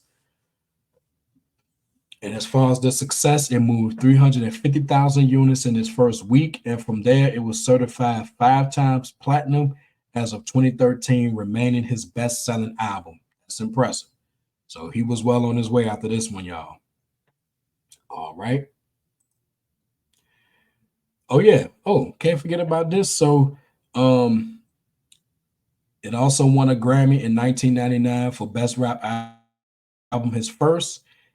Yep, so that was impressive too. And from that, we head into 1999. The reign continues into the new millennium, or should I say, as we head into the new millennium. All right. So with Volume 2, Hard Knock Life continuing to move mad units and the hit songs receiving a good amount of radio and TV play, the anticipation was strong for the 4th album, which we're about to talk about now. Now, I mentioned it here, but on its release date, December 28th, 1999, I bought this from Circuit City, which I still have that original pressing to this day, but I would buy it one more time, I think in 2011 from Best Buy. But also when I originally bought this on its release date, I also bought DMX's 3rd album, and then that was released on the week before, the 21st of December, 1999, and I got a second copy of Into the Wu-Tang 36 Chambers. So, you know, I still remember that. And I bought a CD player that day too. And this all came courtesy of Christmas money I got. Remember them days when you was excited to get your gifts and Christmas money too? Oh yeah, memories, y'all, memories. So, featured guests on Volume 3, we have Beanie Sigel, Emil, Mariah Carey, Juvenile, Memphis Bleek, Dr. Dre, and UGK. Rest in peace, Pimp C. Behind the boards, we got K-Rob, Premier, Rockwilder, Clue Enduro, Darrell, Digger Branch, Swiss, Timberland, and a couple other names, including Irv Gotti and Lil Rob. All right. So the highlights, we start with So Ghetto. Still was and is a dope song, and it's more notable for the fact that was probably the last time that Jay-Z and Premier would ever work together, you know. Now, at this point, like I know here, I think that is going to be the case. Now, correct me if I'm wrong, but I don't recall Primo and Jay hooking up again after this, which is kind of amazing. I don't know what that's about, but either way, we're still good with that collaboration. So in addition to this, we got the two versions of Friend of Foe, um, A Million and One Questions, and Rhyme No More, handed down from the Hard Knock Life album. So just to name a few. So 5 out of 5 for that one. Next up, highlights, we got Do It Again. Definitely a great song. Got your bitches in the back bouncing to a jiggle. What? You got your hands up and I ain't even stick y'all up. Put your hands up. 12 a.m. on the way to the club. Dope song. This was a big hit going into the year 2000. Jay and Benny Siegel are hype on this one, and surprisingly, Emil does her thing towards the end. It still holds up today, 5 out of 5. Yeah, this is a great song. How the fuck you gonna talk about them C's on the hill? We just caught them things home with the chrome wheels, both arms chunky, the sleeves on chill. Any given time, 100 G's in your grill. Don't talk to me about them C's got skills. He's all right, but he's not real. Jay-Z's that deal with C's in the field. Fuck going to war, y'all squeeze that still. Fuck, you got a flow, that's cool with me. You got a little dough, that's cool with me. You got a little car, little jewelries, but none of y'all motherfuckers can fool with me. The wrist frostbit -2 degrees. About as blue as the sea. The way I maneuver the V. Had cock, can't see his eyes. Who could it be with that new blue Yankee on? Who but me? Nigga shipped 2 million, then I blew the 3. Then I skated the 4. 4 went on tour. I came back in his plane. Y'all niggas ain't rapping the same. Fuck the full, y'all jacking our slang. I seen the same shit happen to Kane. 3 cuts in your eyebrows, trying to wild out. The game is y'all's will never foul out. Y'all just better hopefully gracefully bow out. Throw your hands up, niggas, bitches, busters, hustlers. Fuck that. Put your hands up. Word to the mother. Man, yes, off the top of my head, y'all, just like the majority. It's like I said, great song. 5 out of 5. Definitely hype. Throw that joint on now. See how hype you get. All right, speaking of hype, that brings us to the next highlight, 5 out of 5. This is epic right here. My pick for the album's best song. Jay is seemingly on trial for the dope he's provided to the masses, and that dope is serving as a powerful metaphor for the music. This is another one of them songs where you have to listen to it. Not necessarily take your time with it, yes, but it must be heard to be appreciated. It's that good, and like I said, it's the best song on the album. All right, next up. The next highlight, which is another 5 out of 5 one, is Hot, Some Like It Hot. I'm about $1. What the fuck is 50 Cent? Now, of course, y'all remember this. That line came from, basically because of 50 Cent's How to Rob. What Jigga just sold like 4 million, got something to live for. Don't want a nigga putting 4 through that Billy Coop dough. Now, Jay-Z won't gonna let that go unanswered. And yes, I am gonna be talking about 50's discography and future videos. So definitely that's coming. And yeah, y'all heard the story when it was apparently backstage at a concert. Jay went up and told 50 he liked the song, but he, gotta get you. No, I gotta get you right. Yeah, Angie Martinez, she corroborated that as well.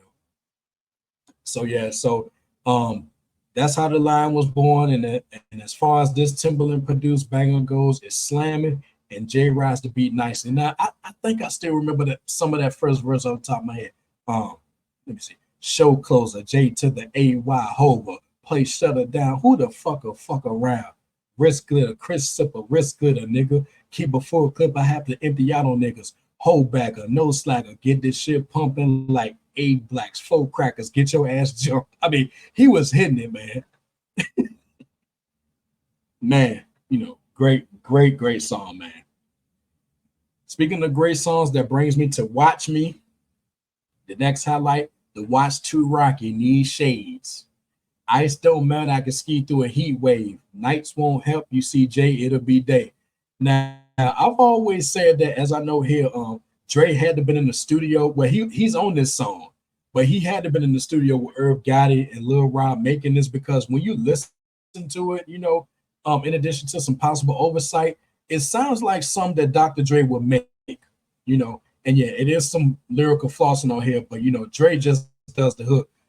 Place yourself in the shoes of true felons and tell me you won't ball every chance you get, and every chance you hit, you live for the moment. Makes sense, don't it?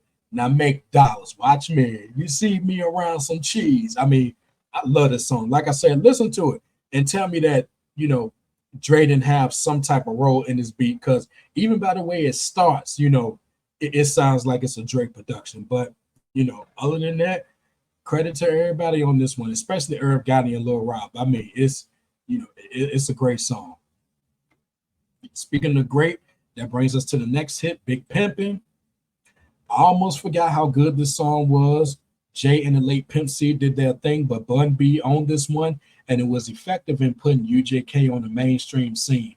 Timbaland's beat served them well too, so 5 out of 5 for this one. Y'all remember Big Pimpin', spinning cheese. Big Pimpin' on BLADs. It's just that Jigga Man, Pimp C, and BUMB. Great song. And like I said, Bun B, he killed this joint. And yes, I must say, did he steal the show from Jay? I think so. I think Jay would probably even tell you that. So yeah, like I said, classic song. All right, then we got another highlight here. There's been a murder. Back to Sean Carter, Hustler. Jay-Z is dead. Nice bit of storytelling on this one. Not much more to say about it. It's a 4 out of 5 song. Excuse me. Next up, we got NYMP. Jigga was cold as cold. Hold on. Jigga was cold as fuck before Ice, not before Christ, but a long fucking time. Get your mind right, niggas. I hear that. So, like all beats that knock my rise, I've always loved this beat. And don't laugh, but to this day, I still don't know what NYMP stand for. But otherwise, it's a dope 4.5 out of 5 song. And again, in the comments, let me know, what does NYMP stand for? Because I never, to this day, I never knew what it stood for. So if you could let me know, cool. And I just wanted to include this quote from the whole song outro. He says, "Get your CDs out, let's go song for song. I'm the illest nigga doing it till y'all prove me wrong." Hello. Okay.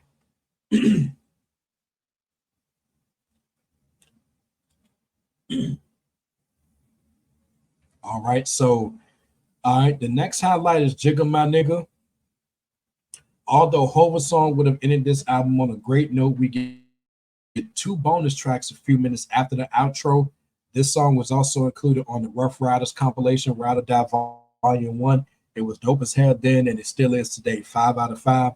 And the second bonus track was Girl's Best Friend, which was on the Blue Streak soundtrack. A good song, but not one of the highlights here. Now, secondly, or should I say, for the second time, we have low points on the Jay-Z album. And I just go through these real quick.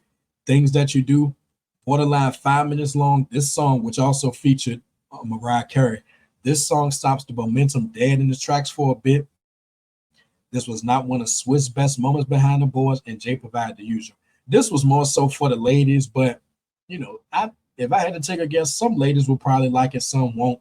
But this album could have done without it. Snoopy track, which also featured Juvenile, is okay, but it's nothing special.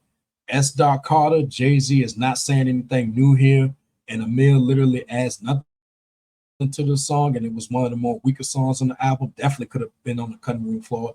And Pop for Rock, the name of this may have been Pop for Rock, but it sounded like they were doing anything but. As far as I'm concerned, Siegel had the best verse. Emil again added nothing. Bleak was bleak, and Jay had a very rare lazy moment with his verse.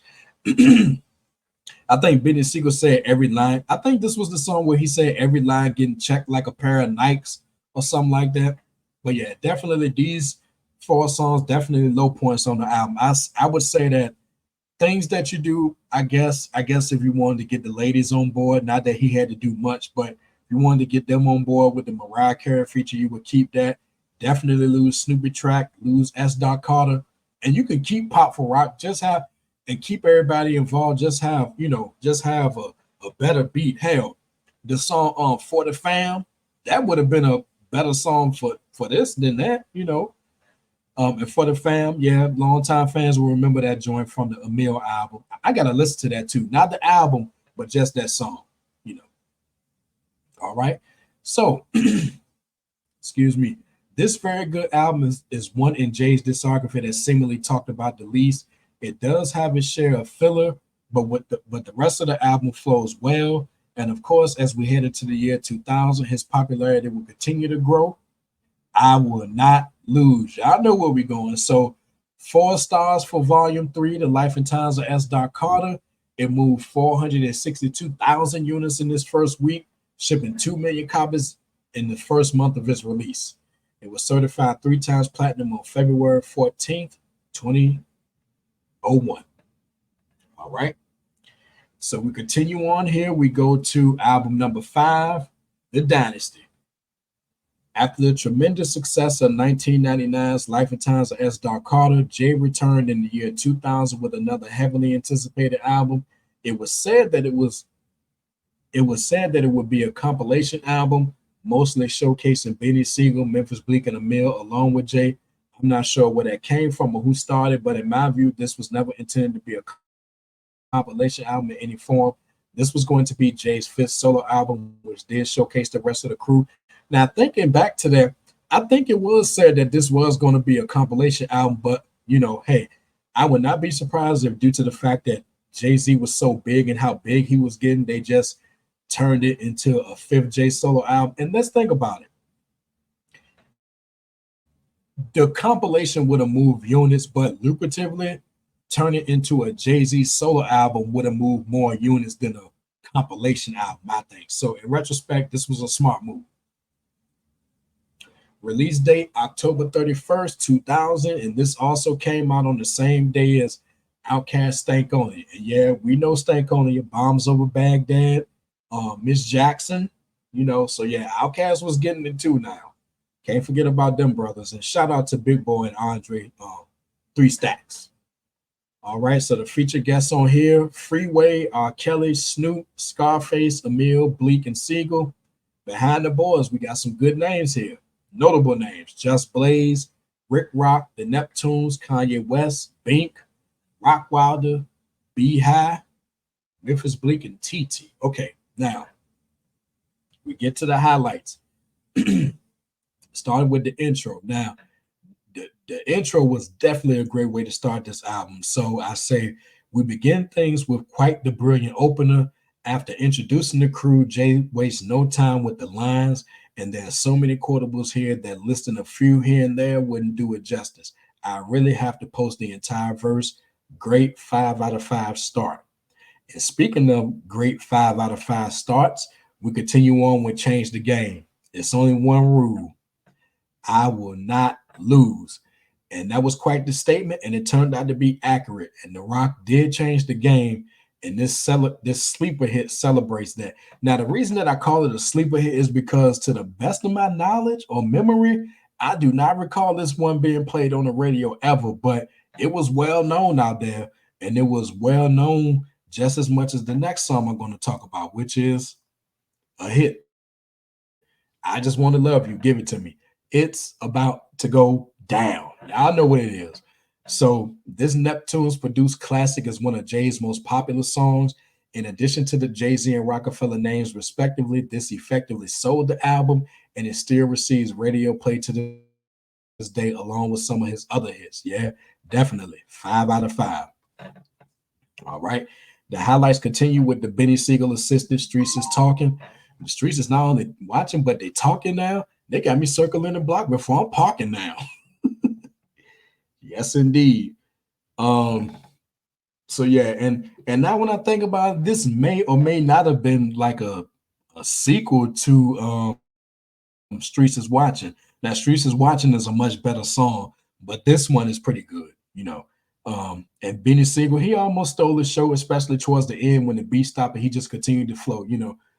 Niggas go despise the team till I play head coach and straight up divide their team, trade their man for some pies and a couple of things to the bullet.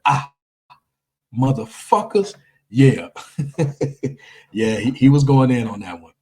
And speaking of going in and the highlights, we go to This Can't Be Life, 5 out of 5 over a dope Kanye West track. We get the first triple threat with Jay-Z, Scarface, and Siegel. The back in the day touch made this one stand out a lot. Definitely a great song. This Can't Be Life. This Can't Be Us. We go to Stick to the Script. Excuse me. I love the beat on this one, and it more than matches the dope verses provided by Jay and Siegel. No ad-libbing, stick to the script. I'm not sure why I gave this one 4.5 out of 5, but it's gonna do now since it's up here. Um, the highlights continue. Okay, you, me, him, her. Man, I love this joint. The crew's all here for this banger produced by the underrated Bink, Jay Siegel, and Bleak, who almost steals the show, completely bringing Emil in her sole appearance on this album brings nothing, which is no surprise. And without her verse, this would be a surefire 5 out of 5. But as it stands, it's a 4.5 out of 5 song. I mean, it's a banger, man. Love that song. Siegel, you heard? You know, the dynasty. Knock the man off your polo sweater, roll with the ROC, a fella. I mean, they was in on this joint, except Emil. All right, so the next one, yes, this is a highlight here. Guilty until proven innocent, featuring R. Kelly. I get it down. Anxious as the public can't wait. Niggas had to have it way before its release date. So Jay goes in on the press mainly for how he was portrayed in the stabbing incident in December 1999. What happened was he accused entertainment head Lance Rivera of bootlegging the Life and Times of S. Carter album and at Q-Tip's amplified album release party. A commotion followed, which resulted in the stabbing. Jay later admitted to the incident, receiving 3 years probation and regretting his actions that night. And like I mentioned in a previous post, I think it was the Nas video. Bootlegging was a serious thing back then, and I'm not saying I condone Jay's actions. I don't, but most artists were not happy with any of their material getting out / leaked before its actual release date. And as a result, things like this could have happened, unfortunately. Yeah, 5 out of 5 for this song. And again, even with R. Kelly on the hook, that didn't take away from it. It's a real good song produced by Rockwilder. Parking Lot Pimpin', that's the next highlight here. Lil Mo was on the vocals. I turn automobiles into hotels on wheels. And there you have it. That line and the song sums up this song well. 4 out of 5. Next highlights here. We got 1-900 Hustler, the strong move quiet, the weak star rides. Yes, indeed, Bleak. Siegel assumes the role of operator for another Bink-produced banger. Jay, Bleak, and Freeway as Hustler consultants. Yes, I made that up. Drop dope verses. Speaking of Freeway, he kills this one, likely the reason he became such a mainstay with The Rock. 5 out of 5 for this one. And I think this was his debut. And now when I think of it, because I think The Source did this album review in one of their issues too. I can't recall if they gave it 4 mics or 4.5 mics. But yeah, the reviewer also said that Freeway killed this verse, and he did, you know. So the next highlights here, we got Soon You'll Understand. And again, here we go with the introspective side of Jay-Z. This is the most personal, introspective song on the album. I feel Jay's skill at delivering deep, thought-provoking songs like this is underrated. See, that's what I'm talking about. When talking about family issues, especially coming to terms with things from the past, he was very descriptive with it. And that's what we get on here. 5 out of 5. And that level of descriptiveness comes with the next highlight, Where Have You Been? Jay and Siegel's verbal anger is on full display toward their fathers. And as you listen, both of their situations kind of parallel with each other in that they were looking for someone to look up to, a role model, but their fathers weren't there. And if they were, negativity was present. They also come off as being better off without them in their lives. Quite the emotional song, and that's how the album closes. But we don't close things as of yet because we got one low point on the album. Excuse the typo there. Squeeze First. In a rare occurrence, was Jay lyrically sleepwalking on this one? The beat was okay, but this clearly was not one of the album's highlights, and it really wasn't. And now it might be the worst song on the album. You know, like I said, the beat is okay, but yeah, could we have done without it? Yeah, I think so. All right, let's see. So my thoughts on this album remain the same. It's excellent and possibly Jay's most introspective album since In My Lifetime Volume 1, a good lead-in to 2001's The Blueprint, which I will be talking about next. The production was very good throughout as Kanye West and Just Blaze, just to name 2, will become key contributors to the Rockefeller sound going forward. It definitely put them guys on the map. As far as the rest of the crew, Siegel and Bleak held things down. I can't say the same about Emil, and I can see why her presence was very limited to one song. Plus, she was dropped from the label shortly afterwards. Heading into 2001, Jay would continue to achieve more success, getting bigger in the process. So 4.5 stars for the Dynasty Rock La Familia. It moved 557,789 units in its first week, going on to sell 2.3 million copies to date. It's the 20th best-selling hip-hop album of the 2000 to 2010 decade. Credit to Billboard. That's impressive right there. All right. So next up, we move to 2001, The Blueprint. The Blueprint. All right, let's see. So just a small story before I go into that. So now this came out on September 11th. At this point, I was just starting my senior year in high school. So like other albums that came out that year, this has a strong nostalgic vibe with me because, it was big. Now, this particular day, I was off work. And of course, everyone remembers where they were when September 11th happened. Now, I'm not going to give that whole story, or maybe, yeah. So in the interest of time, I'm not going to go into that story. So maybe if I talk about September 11th on the channel, I'll go into a little bit more. But since we're talking about hip hop, so what happened was I went to Circus City that day because this album was on my mind. I couldn't wait to get it. So I remember going in Circus City and the big screen TVs and the other TVs, all of the channels were tuned to the events that happened that day, with the World Trade Center and the Pentagon and all that. But it didn't stop me from buying this album. And I also bought Redman's Malpractice that day too. Now, on another note, Fabulous debut album, Ghetto Fabulous, came out on the same day too, but I didn't get that until like the next week, So needless to say, this album has strong nostalgic vibes with me, almost up there with Stillmatic. No, it's up there with Stillmatic, So I just wanted to share that with you all. And like I note here, coming in second to Nas' Stillmatic in 2001, this was a heavily anticipated album for me. I mean, waiting for the next Jay-Z album was an automatic thing in my case, just like Nas. But what pushed it over the top was his performance of Izzo. Was that a typo? That looks like Izza instead of Izzo, but let's keep it moving.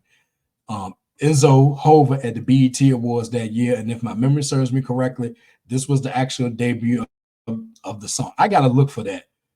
That got to be on YouTube somewhere because I remember a lot of other rappers came up on the stage with Jay-Z. I remember T.I. came up there too. So yeah, I got to look for that. Either way, I was hyped for this album. Couldn't wait for September 11th, 2001. Only featured guest on here was Eminem, and we're going to be talking about him in a little bit. He was also behind the boards along with Bink, Kanye West, Just Blaze, Trackmasters, and Timbaland. That was all that was needed, So, continuing on with the highlights, the ruler's back. So off we go. Let the trumpets blow and hold on because the driver of that Bentley is a pro. The ruler's back. I mean, love this open. I remember a homie of mine by the name of Jonathan. He said that and at this time when I was in my senior year, he was in his junior year. And whenever we talked about this, he used to always talk about how hype he used to get because he was a football player and he used to listen to this song before his football games. So, and I can see why I got him hyped because I mean, just the vibe of the song just puts you in that mode, like, like I'm about to take care of some business, So shout out to Jonathan. Yeah. Well, in these times, well, at least to me, there's a lot of rappers out here trying to sound like Jay-Z. I'll help you out. Here's what you do. You're gonna need a wide lens because that's a very big shoot, Indeed, And again, love this opener, one of his best ever, and one of the best openers ever. Slick Rick's song of the same name as the influence here, also paying homage to him at the same time. Nice all around, 5 out of 5. Definitely a great way to start this album and one of the best albums ever on an album. And speaking of 5 out of 5, okay, now here we go, y'all. Let's get ready for this one because if you checked out my Ultimate Nas project, I broke down Ether. And I did say in that video that I was going to break down Takeover when I got to the Jay-Z project. So here we go. All right. Now, just to get this out the way again, this is one of the top 5 best diss songs of all time, and it's 5 out of 5. There's no question about that. So ROC, we running this rap shit. This was hard, man. The takeover, the breaks over, nigga. God MC, me, Jehovah. Hey, little soldier, you ain't ready for war. All C too strong for y'all. It's like bringing a knife to a gunfight, pin to a chest. Pin to pin. Okay, look at the typos here, y'all. Bless my heart. It's like bringing a knife to, and I know this without the words, but bear with me. It's like bringing a knife to a gunfight, pin to a test, your chest in the line of fire with your thin ass vest. And that first verse, it was mean. It was mean. But yeah, like I said, pardon, pardon the typos there. I don't know how I managed to let that slide, but it's okay. Next up, I don't care if you Mobb Deep. I hold triggers to cruise. You little fuck, I got money stacks bigger than you. Man, when I was pushing weight back in 88, you was a ballerina. I got your pictures. I seen you. Then you drop shook one, switch your demeanor. Well, we don't believe you. You need more people. Rockefeller, students of the gang, we passed the class because nobody could read you dudes like we do. Don't let them gas you like Jigga's ass and won't clap you. Trust me on this one. I'll detach you. No, you're not on my level. Get your breaks tweak. I sold with your whole album sold in my first week. You guys don't want it with Hove. Axe Nas, he don't want it with Hove. No, and of course, when I first heard about that last line, I went crazy. So man, that verse, man. So now let me do this verbatim right here. So second verse remains a career altering verse to this day. Before I talk about its effects again, first a little backstory. Remember that New York's been soft ever since Snoop came through and crushed the buildings line for money cash holes. As mentioned before, Prodigy of Mobb Deep was the one who spoke mostly about it, but not on record. He continued to call out Jay in interviews when asked about it, and of course, those words did not go unheard, and what resulted was a scathing diss from Jay. And plus, Jay Prodigy had been saying stuff even after the fact, so let's continue on. The album that Jay was referring to had to have been Prodigy's debut solo album, 2000's HNIC, a great album, by the way. I've said it many times before, and I'll say it today. This one verse forever altered Prodigy's career, especially on a lyrical level.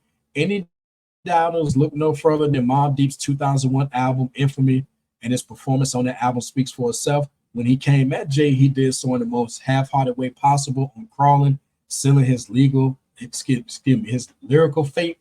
I've said this before too, bias aside, and I like Prodigy too, but when it comes to striking back at someone the caliber of Jay-Z, you better come correct or don't come at all. That's true. And of course, he goes in on Nas. He sure did. And this one verse is why certain people kept telling me that's it for Nas. Nas is done. He should hang it up. Jay-Z killed his career, and clearly that's not what happened, but it was a real thing at the time, And Jay said, went from nasty Nas to Esco's trash, had a spark when you started, but now you're just garbage. Fell from top 10 to not mention at all to your bodyguards, which Wilder's verse better than yours. Matter of fact, you had the worst flow in the whole fucking song, but I know the sun don't shine, the sun don't shine. But man, he told him it's only so long that fake thugs can pretend. Man. Now, here's my comments.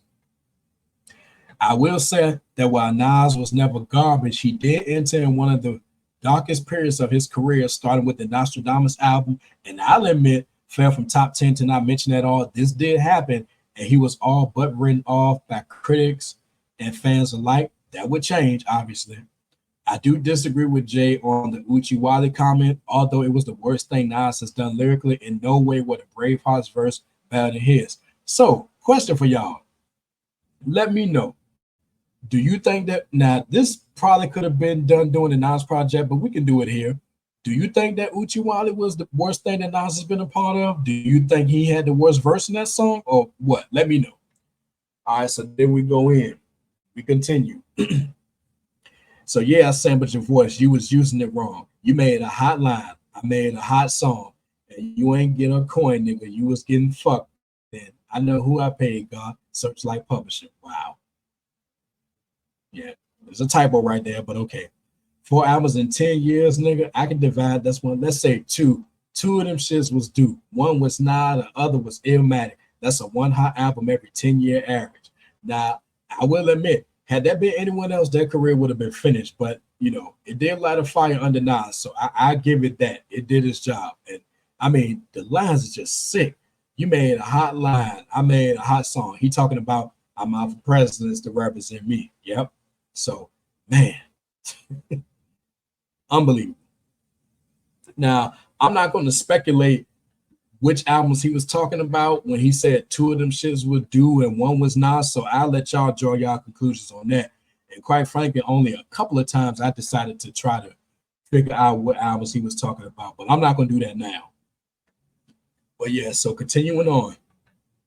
A wise man told me don't argue with fools because people from a distance can tell who is who. So stop with that childish shit, nigga. I'm grown. Please leave it alone. Don't throw rocks at the throne. Do not bark up that tree. That tree will fall on you.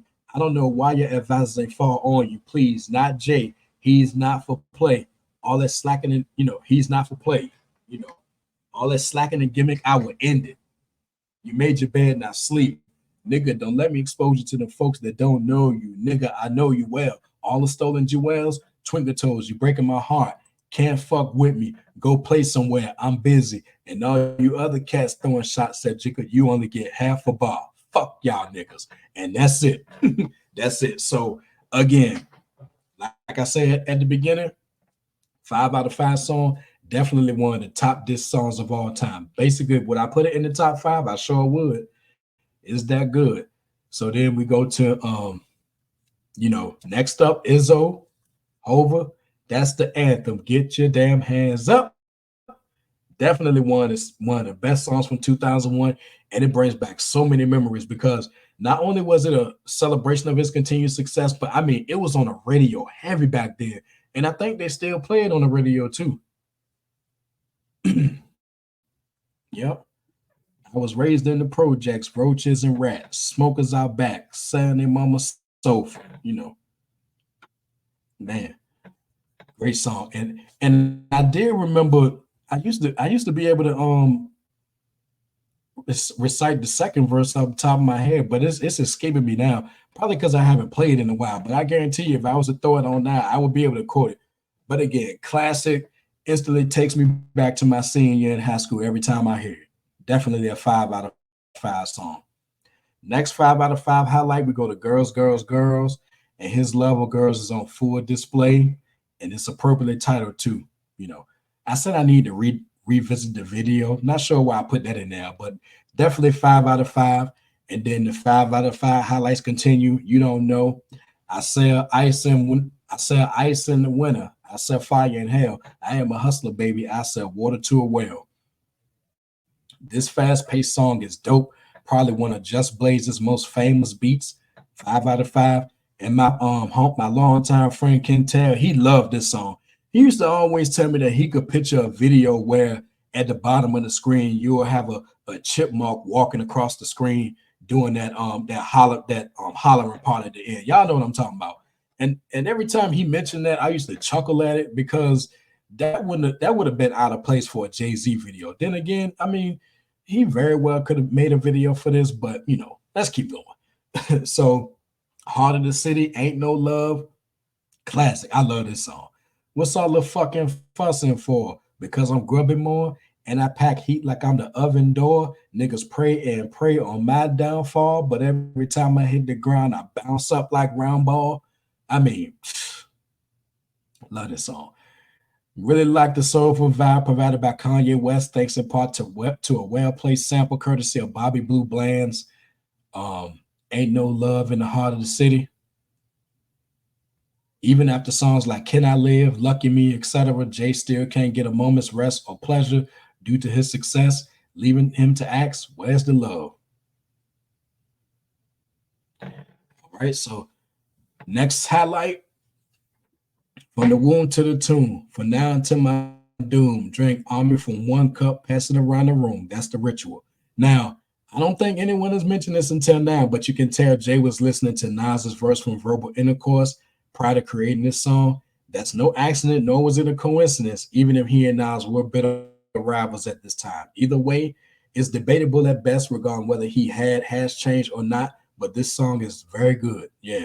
And he has changed, and I might go into that at the end, or I might leave it out at the end, but we'll see. We'll see regarding the changes. All right. So next highlight, Song Cry.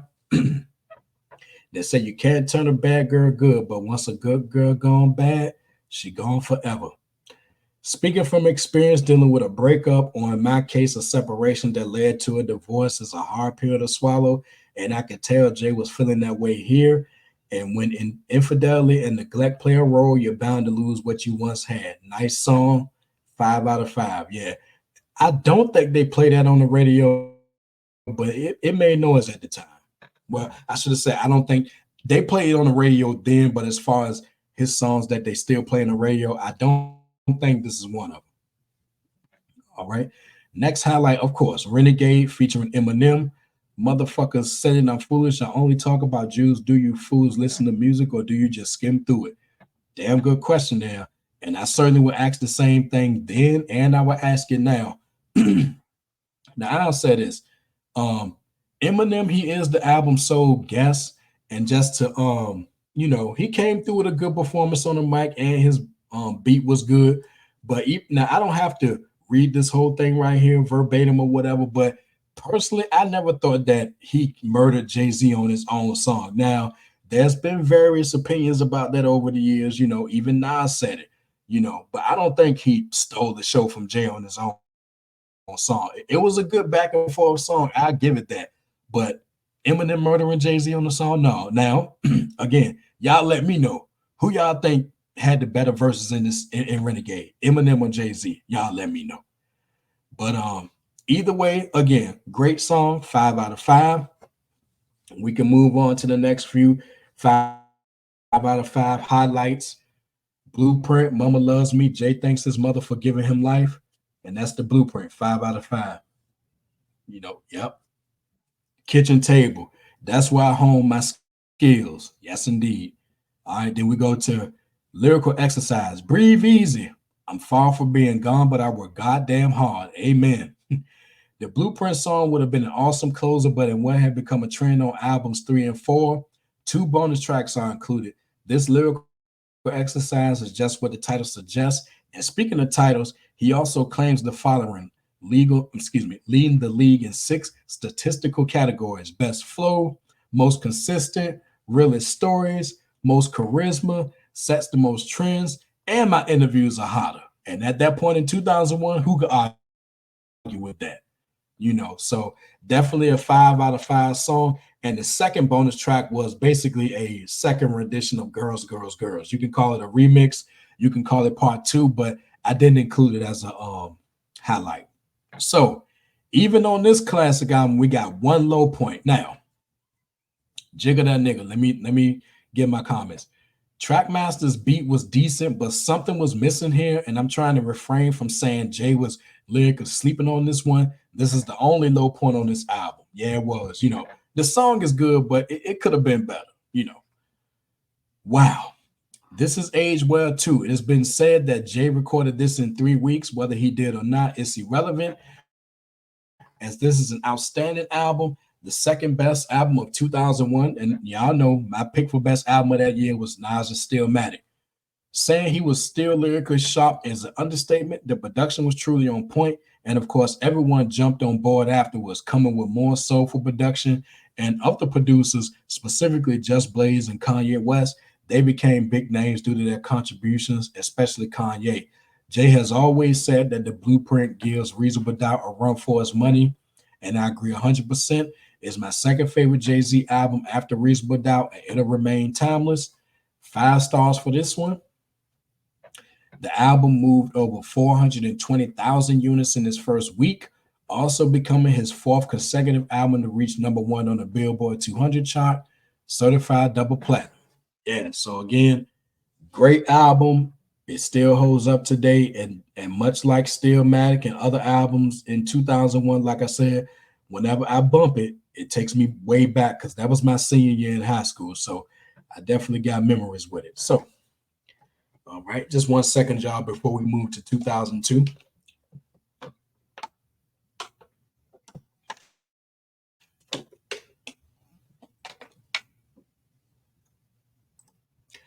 All right. Excuse me. Okay.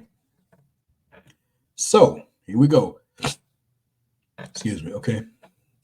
After 2001's classic, The Blueprint, most probably thought that Jay would have taken a hiatus after that, but that wasn't the case. More so than anything, one of the main reasons I anticipated this one more than others I knew was due to the fact it was his first double album. I'm usually a sucker for double albums, and getting one from a longtime favorite MC of mine was good news. And this was released on November 12th, 2002. I bought this one a couple of weeks after it came out, and I think I bought it from Circus City, I think.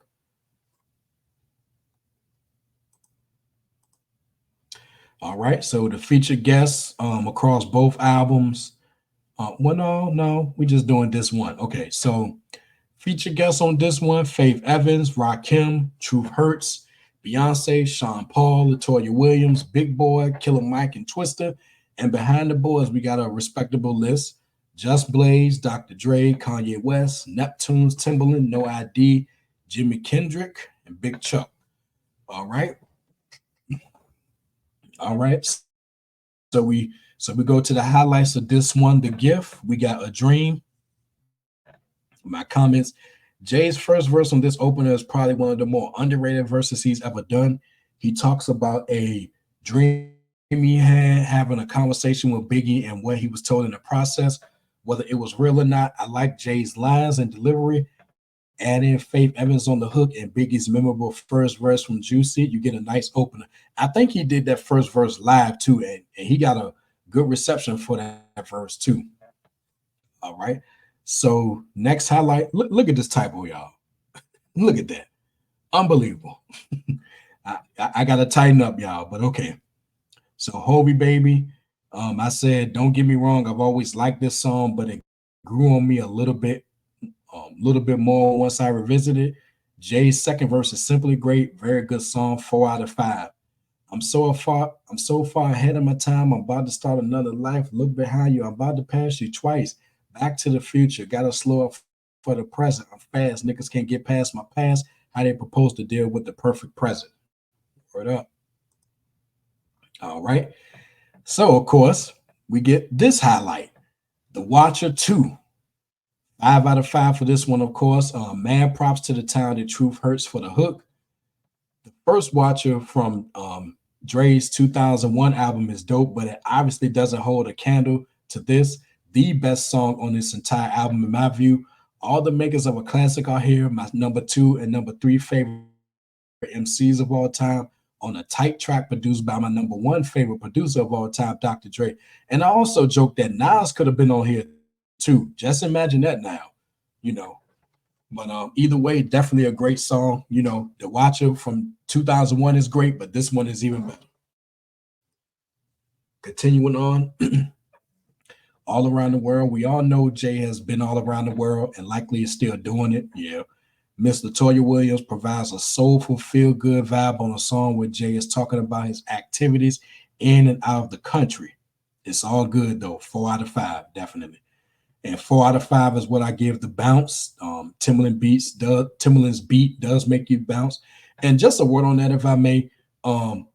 Jay always had chemistry with Timbaland, you know, based on what I've said on this project alone. Even going back to another song I didn't mention, obviously, you know, remember Lobster and Shrimp from the Tim's Bio album? You know, yo, Timbaland, what Missy at? You know, good song here.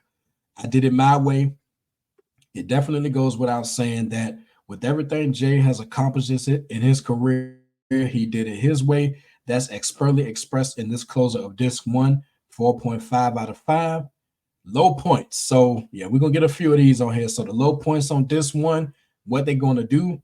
This song is good. However, I wasn't feeling Jay's chemistry with Sean Paul and All Night. I know this one wasn't meant for comedy, but I found myself laughing a few times throughout. Aptly titled or not, this was not one of the better Jay-Z Neptunes collaborations. Could have been left on the cutting room floor too. Yes, indeed. All right. So we move to disc 2, The Curse. Featured guests Lenny Kravitz, MOP, Scarface, Beanie Siegel, Young Chris, Bleak, Freeway, Young Guns, PD Crack, Sparks, and Rail. And behind the boards, we got some notable names like Heavy D, rest in peace, Just Blaze, Kanye West, Charlemagne, the Neptunes, Timberland, and Digger. And that's not to be confused with Charlemagne the God, y'all. Just saying. All right. So we get to the disc 2 highlights for the curse. Diamond is forever. Look at, boy, I tell you. This 2 opens with this excellent song. Jay is showing love to The Rock and declaring their name to last forever at the same time. Throw them diamonds up. 4 out of 5.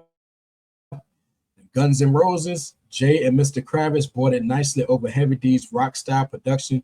Definitely a true highlight. 5 out of 5. Flowers need water to grow, it gotta rain. In order to experience joy, you need pain. Every time a baby is born, somebody's slain. You know the saying, somebody's loss is another's gain. Yeah, that's true.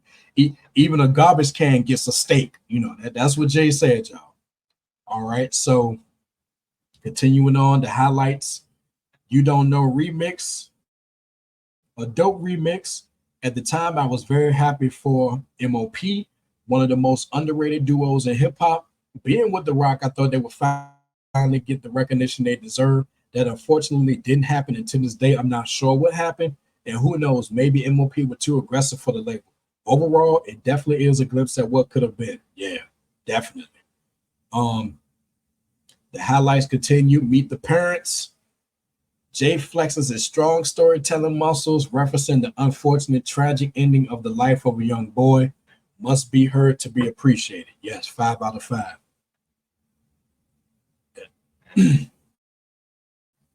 So next up, Blueprint 2. Yeah, I'm going to talk about this one for a little bit. So Ennio Morricone's The Ecstasy of Gold is used nicely by Charlemagne for Jay to call out his critics and even Nas. I put real dollars on mine. Ask Columbine. When the Twin Towers dropped, I was the first in line. That's real. Donating proceeds off every ticket sold when I was out on the road. That's how you judge Hov. No, and I'm supposed to absorb with myself. Every time there's a tragedy, I'm the first one to help. They call me this misogynist, but they don't call me the dude that takes dollars and give gifts to the projects. These dudes is all politics and positive checks to put in their pocket. All you get in return is a lot of lip. And there was a typo in there. I said, and I'm supposed to be absorbing myself. Y'all, forgive the typos, all right? Please forgive me. So even when he does something positive, it's not good enough. I can almost hear the frustration in Jay's voice. And if I was in a similar position, I would feel the same. All y'all bad shit caught up in the hype because a nigga wear a kufi, it don't mean that he bright. Because you don't understand him, it don't mean that he nice. Just mean you don't understand all the bullshit that he write. Is it Uchi Wally Wally or is it one mic? Is it Black Girl lost or show owe you for ice? Yeah, he called out Nas there. I gave you life when niggas was forgetting you MC. Yeah, that is true. Even I would admit that regarding Nas. So yeah, so definitely some good points on that, highlighting not some of Nas contradictions. Even he would probably say they some of his contradictions at this particular point.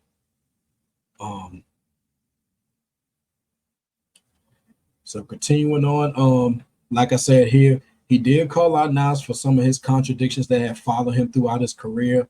I also agree that Jay did light a fire under Nas after Takeover, and I'm sure Nas would agree too. Jay mentioning those four songs also show that even in battle, he did listen to Nas behind the scenes and or did his research, as he called it. And yeah, Blueprint 2 gets a 5 out of 5. Good song. Not on the level of Takeover, obviously. I would even say probably not on the level of Last Real Nigga Alive from the God's Son album, but it still was a good song. Speaking of good songs, that brings us to A Ballad for the Fallen Soldier. That's one thing a hustler and a soldier have in common is a mother's pain. Jay dedicates this one to the hustlers and soldiers, all while drawing an interesting comparison between the two who have fallen over the years, domestic and international. Definitely a 5 out of 5 song right there. Speaking of which, we go to the next one, Bees and Sisters. Jay hilariously and accurately describes the obvious differences between a bitch and a sister. This is the second of 3 bonus tracks. 4.5 out of 5. Yeah, definitely. That song, I think, is more relevant to present day 2024 than it was in 2002. I think. And of course, with this album, yes, there are more low points on this too. Too many hoes. Excuse me. Usually a Jay-Z Timberland collabo brings excellent results. However, this is not one of them, and it easily could have been left on the cutting room floor along with All Night. As one on paper, this may have looked good because you went into it thinking it would showcase the rest of the Rock's roster at their best. That wasn't the case here, and it's probably one of the least inspired posse cuts I've ever heard. The beat and the hook didn't help either. Yep. So a few months afterwards, Jay released Blueprint 2.1, which was comprised of one disc of this album's best material, along with a few bonus tracks. I think off the top of my head, I think what was on there? Excuse Me, Miss Again, which was on the Bad Boys 2 soundtrack. I think that was on there. And it's another bonus track or two that I can't recall. I mean, I don't have Blueprint 2.1, if I'm being honest with y'all, and I might buy it just to add it to my collection. But we'll see about that. All right, so continuing on, some may have felt Blueprint 2 was too bloated and it would have easily been better by being a single disc album. I respect that, but I was satisfied at the end of the day. Don't get me wrong, I could have done without a couple of songs on both discs, but Jay still came with it on most of the album. It is aged good in certain spots, not all of them, and by no means is it a bad or whack album. I gave it 3.5 stars, which is the lowest rating for a Jay album to date, but we'll continue on. The album debuted at number one and moved 545,000 units in its first week, en route to selling 2,117,000 units as of February 2012, confirming its double platinum status. And next, 2003 brings retirement, or does it? So, yeah, I know where we're going. After a stellar run since 1996's Reasonable Doubt, Jay decided it was time to call it a career. After previous retirements in hip hop, some were skeptical, but either way, this was huge in 2003. And you know, my anticipation for this album was high. I also bought it on the day of its release. And that brings us to the Black Album, released on November 14, 2003. Also released on this day was G Unit's Beg for Mercy. Now, that album, on the side note, I didn't get that until years later. And quite frankly, I didn't even know it had dropped on that day until I was doing some additional research of my own. But we can move on. All right, so there were no featured guests on this album, if you could believe that. Behind the boards, so you get the usual names.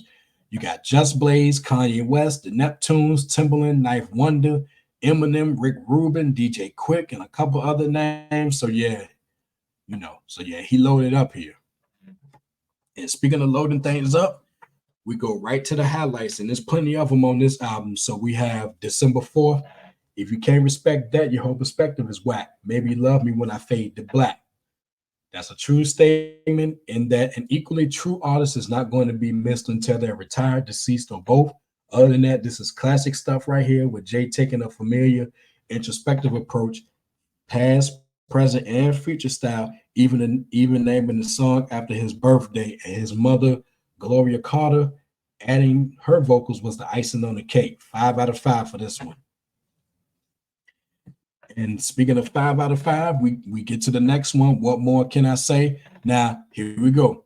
I'm not a biter. I'm a writer for myself and others. I say a big verse. I'm only bigging up my brother, bigging up my barrel. I'm big enough to do it. I'm that thorough. Plus, I know my own flow is foolish. Yes, and that's what I said right there. So I did push back on Ether a little bit when Nas, he was like, how much of Biggie rhymes is going to come out your fat lips? And I never saw Jay as biting Biggie. He was bigging up his brother. I always thought that, and I still do. And I'm back for more. New York's ambassador, prime minister, back to finish my business up. So, my comments, after multiple albums, Jay asks, what more can I say? He's seen it all, done it all. What more can he possibly do? I think he basically answered his own question with the remainder of this album and his career. Dope song overall. Yes, indeed. All right. Then we go to the next 5 out of 5 highlight, Encore. As fate would have it, Jay's status appears to be an all-time high. Perfect time to say goodbye. When I come back like Jordan, wearing the 4 or 5, it ain't to play games with you. Right there, I don't even have to mention my comments verbatim. But when I heard that line, I was like, yeah, homeboy coming back soon. He just about to take a hiatus from the game. But either way, again, great song. I love the vibe. Um, it does its thing. So 5 out of 5 for that one. And speaking of 5 out of 5, those songs continue. Dirt Off Your Shoulder. I recall watching the Fade to Black documentary and doing the making of this song. Jay, Timbaland, and others were in the studio. Timbaland was playing some tracks, and one of them would later be used by Ludacris for his song The Potion. As for this one, like it a lot, do you and do what you do best, and in the process, bypass the naysayers and get that dirt off your shoulder.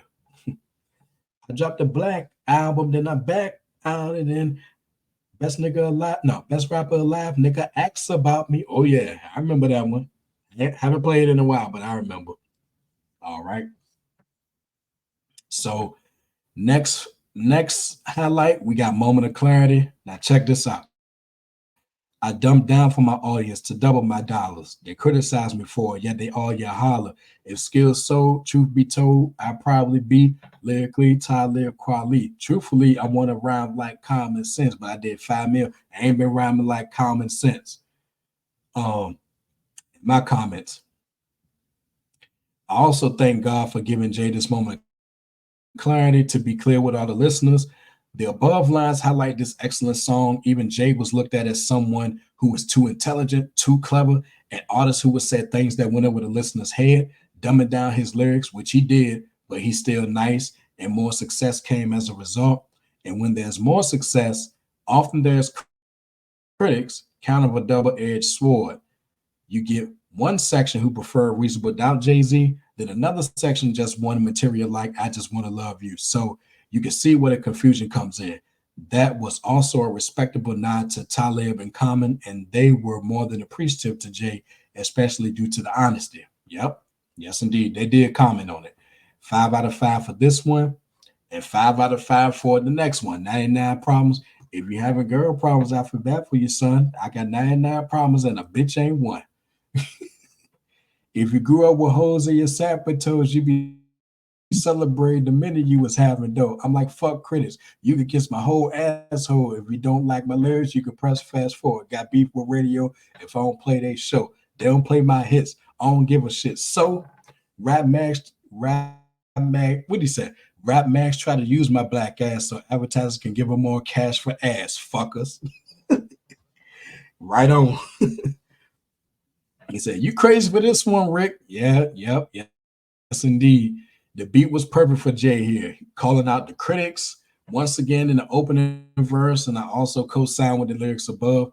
The second verse is pretty brilliant, not only calmly handling the racial profiling from a police officer, but showing he's not ignorant of the law in terms of his car being searched. Great song, 5 out of 5. Yeah, the cop wanted to search. He said, "No, no, player, you're gonna need a warrant for that." So great stuff.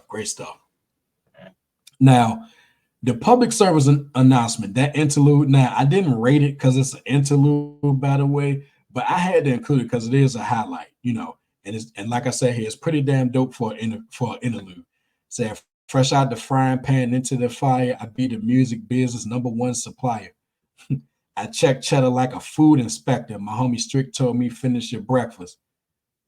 Let me tell you dudes what I do to protect it. Shoot at you actors like movie directors. This ain't a movie, dog. Yeah, definitely. He even said he got the hottest chick in the game wearing his chain. Y'all know who that hottest chick is. Y'all know. All right, so speaking of hotness, we continue with Lucifer, another highlight. Man, I love this joint. 5 out of 5 for this one. The devil and anyone else like him can get the lyrical heat, and I also feel Jay was already attempting to put the Illuminati claims to rest. Tight right here. Give me 1 second, y'all. All right. So the next highlight is Allure. I say this Neptune's produced cut is my favorite song on the album, and even I had to play it twice while doing this project. When I watched Fade the Black, the beat was so nice that even Jay couldn't turn it down. At the end of the day, it probably can't be explained why the allure of most things in life keeps people coming back. And even when you think you're out, you pull back in. Was that a small hint of things to come from Jay? I think so. And yeah, definitely a 5 out of 5 song. And we close things with the next 5 out of 5 song. My first song, Biggie, again, rest in peace. Treat everything like it's your first project. Stay hungry. Said, treat my first like my last and my last like my first. And those songs sum up this closer very well. And as you can see, there were no low points on this album. I don't think it had any room for a low point, to be honest with you. So I go to my comments here. So speaking on the retirement first, it was clear to me immediately after listening to this album for the first time, in addition to rating it, that this was not going to be a full-fledged retirement. This was more or less a much-needed hiatus for Jay. And like I said earlier, he says he's coming back in the second verse of Encore. I also feel Jay knew what he was doing, because not only would some people believe the retirement talk, but when he announced his return, which will be covered in the next part, the anticipation and success would be huge. As for this album, it still holds up very well today. And if it was his swan song, this would have been a fine way to call it a career. My rating has been the same since I first played it, and that won't change. Great job. 5 stars. The album has moved 463,000 units in its first week. And as of July 2013, it has sold 3,516,000 copies in the United States. Yep. So next up, we skip 2005 and get right to 2006 and the much anticipated return, y'all. Can't leave rap alone. The game needs me. Yep. And that's where we come to now. Think back to the blueprint portion when I said, remember that line above. Okay, I can skip that part because it applies in this case. Although Jay claimed he was retiring after 2003's The Black Album, with hindsight being 2020, it was basically a deserved hiatus. It was not a matter of if he was going to return with a new album, but when. Kingdom Come was one of the most anticipated albums of 2006. So not only was this big at the time, but he also managed to have a short history-making stint as CEO of Def Jam Records. So how does this album hold up today? And also, y'all, okay, this was released on November 21st, 2006. I forgot to mention this at the beginning, but then again, I don't need to mention it because the picture showed it for itself. I have all the Jay-Z's albums on CD, okay? And this album Kingdom Come, I bought this and Nas's Hip Hop Is Dead album on the same day. And if you checked out my Nas project, you'll know that I got the Hip Hop Is Dead album on the same on its release date from Best Buy, along with this Jay-Z album. Okay, so continuing on here, the featured guests on Kingdom Come, we got Chrisette Michele, John Legend, Usher, Pharrell Williams, Beyonce, Sterling Sims, Ne-Yo, and Chris Martin. Now that lineup is a little different from previous albums, but we're gonna definitely take a look at it. And behind the boards, some of the notable names here: Just Blaze, Dre, Mark Batson, DJ Khalil, Kanye West, Neptune, Swiss Beats, Chris Martin. Yep. All right. So we jump right into the highlights here. The Prelude, which was a damn good opener. The Real is back. That sample-driven beat. I can't think of the sample right now, but this was a damn good way to start the album, especially when you consider the return, since Black Album. Yeah. And I meant to say we skip over 2004 and 2005 to get to this point. So 4 out of 5 to start this album for the Prelude. All right. Next highlight, 4 out of 5. Oh my God. I really like Just Blaze beat, and especially the nicely worked Whipping Post sample courtesy of Genya Ravon. Jay could have come better lyrically on this one, but it's still good. Yeah. Kingdom Come. Yep. Another dope song produced by Just Blaze. And looking at this time in hip hop, 2006, Jay was one of his saviors considering where the game was heading. You breathe it when needed. Bring it back for the hustlers. Had to dust off the hammer. Dance can't touch this. Flash Gordon when recording Spark a Light in the Dark. Peter Park, Spider-Man, all I do is climb the charts. Hello. And speaking of climbing the charts, we move to the next highlight. Show me what you got. Now, this I can imagine was, I think this was the first single I think this was the first single. And as I note here, as a comeback hit, I remember a lot of people weren't too impressed with this one compared to some, if not all, of his previous hits. In my view, Jay seemed a little inspired over another dope Just Blaze production. I also say of all his hits that still receive radio play, this one doesn't, at least in my area. Still very good though, 4 out of 5. Yeah, it was on radio for a short period, and I think the quicker it came to radio, the quicker it left. So, I think that was the case. All right. So then Lost One featuring Cassette Michelle over a nice piano lace track by Dr. Dre and Mark Batson. Jay returns to his introspective side with Miss Cassette Michelle on the hook. 4 out of 5 for this one. I remember a friend of mine named Marcellus when we was talking about this. He mentioned that he liked the song, but he felt Jay-Z could have done much better. I'm not sure what he meant by that, but it still is a good song. All right, next highlights, we got I Made It. I'm sure Jay had to know his mom already knew he made it, but you can never knock a song an artist dedicates to his mom. I also liked how he thanked her for helping him repair his relationship with his dad before he passed in a very nice touch. 4.5 out of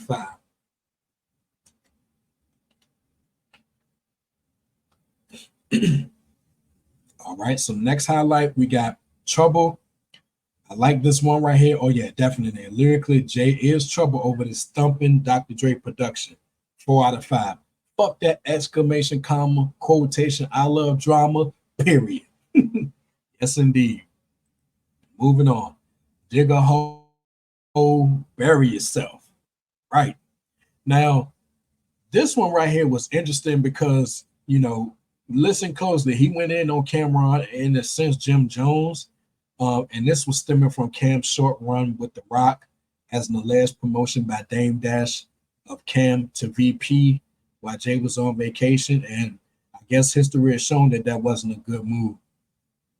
Yeah, but as you look at these bars here, yeah, it's clear who he was talking about. He wasn't talking about anybody else. So not on the high end of, or should I say, not on the high list of diss songs, but then again, it wasn't really a diss song, but still good for a 4.5, a 4 out of 5 rate.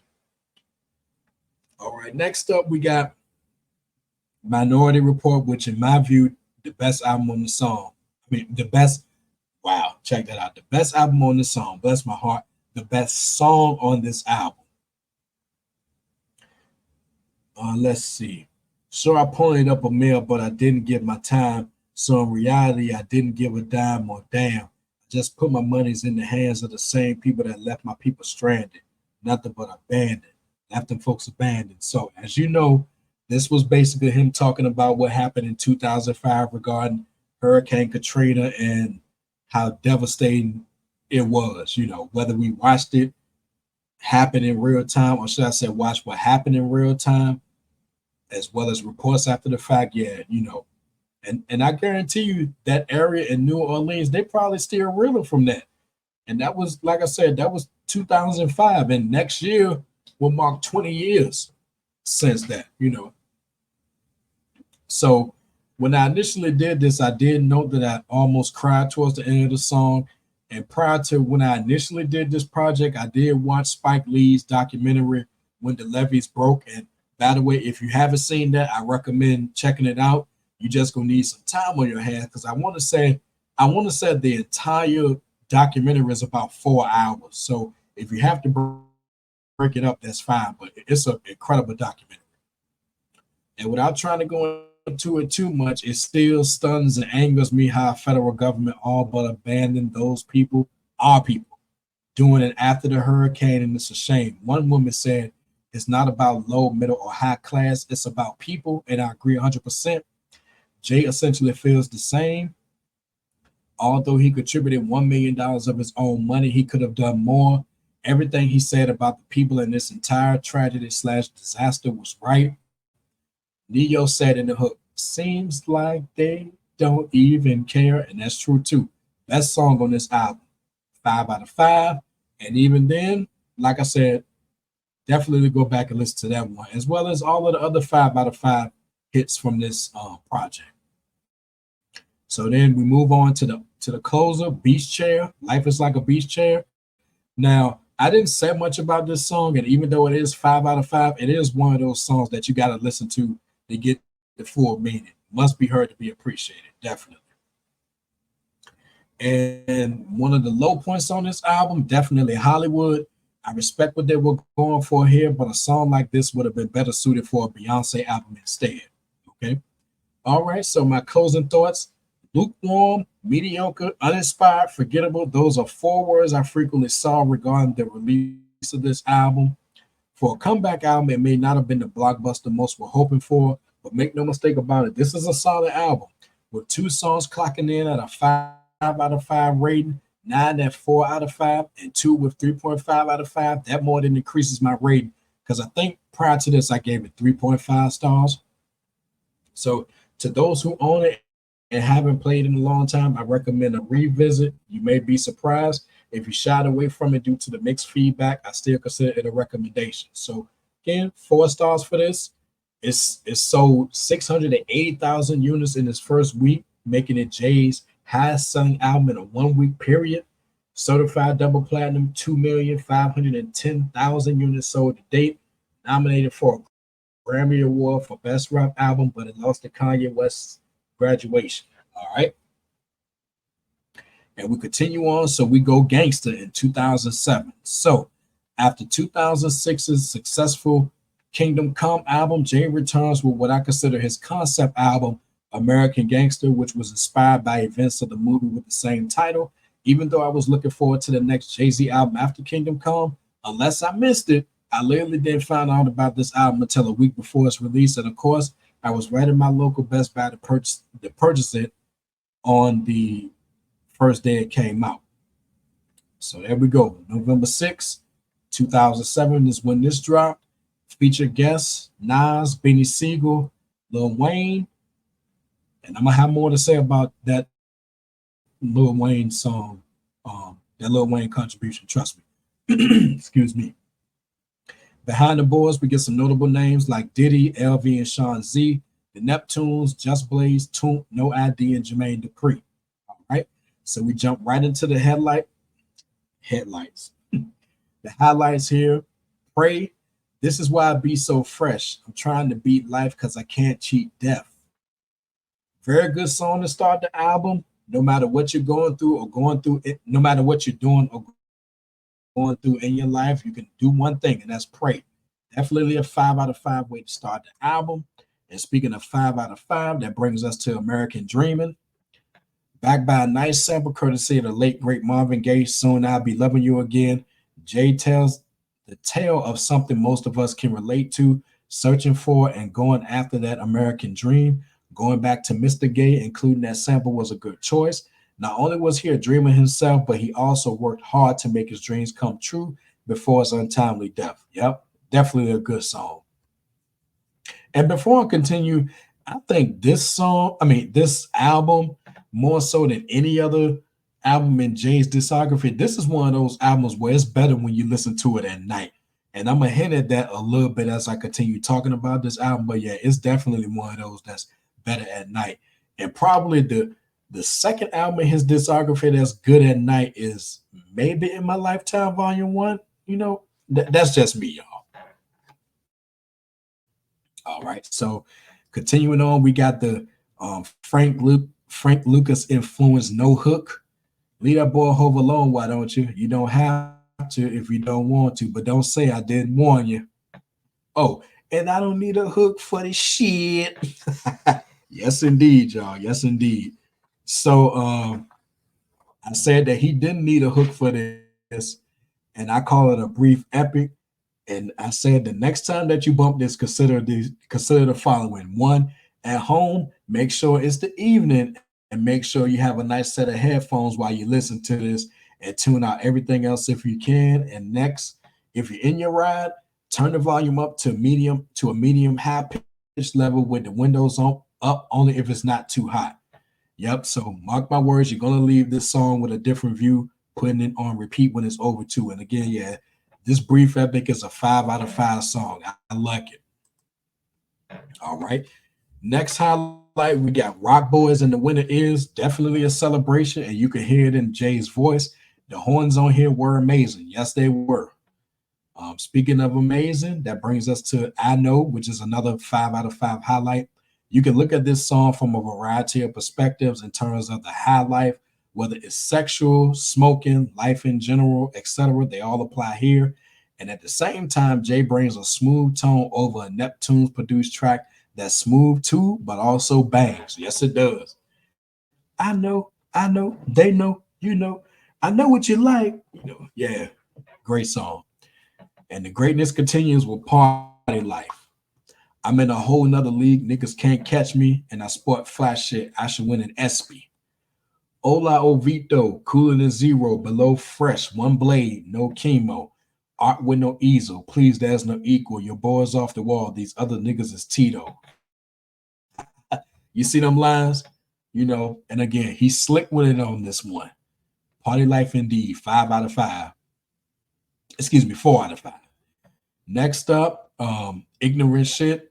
Now, if you take a look at these lines here, he notes this before the song starts. When he makes some thought-provoking stuff, they question whether he fall off. But if he makes something that's commercially accepted, he gets hailed as the greatest writer of the 21st century. So, as I note here, he didn't confuse me, and I got the message. The lines above and the title of the song best describe it, and it's something he's faced most of his career. He could make a song, not only something good, and when it charts as a hit single, he's questioned as to whether he's fallen off. If he makes a song like, for example, Moment of Clarity, So I mentioned that already. It made no sense to me. And guest Benny Siegel, he came through with a brief but a decent verse. 5 out of 5 with that. And speaking of 5 out of 5, that brings us to hello. Say hello to the bad guy. They say I'm a bad guy. I come from the bottom, but now I'm mad fly. They say I'm a menace. That's the picture they paint. They say a lot about me. Let me tell you what I ain't. Yes, indeed. I ain't an extraordinary nigga. Look around. This ain't what ordinary gets you. Extraordinary figures. I'm an extraordinary nigga. The underrated Toomp laces Jay with a banger. Oh yeah, to all those who felt Jay is a bad guy, this one's for you, and it's not directed at you in the way you may think. 5 out of 5 for this one, and the 5 out of 5 ones continue. Well, let me go ahead and get through Falling first. Karma, what goes around comes around. They all apply here. Jay is all but saying, watch what you do and the decisions that you make. I did give that one 5 out of 5. Now I might be overrating it, but I don't think so. It's a good song. And speaking of good songs, let me go back up to Success. Let that bitch breathe. Niggas said Hove was over. Such dummies. Even if I fail, I land on a bunch of money. Y'all ain't got nothing for me. Yes, indeed. Up and Nas comes through. Up your catalog, dog. Mine's worth too much. Like Mike Jack's ATV pub. Motola can't touch. Yeah.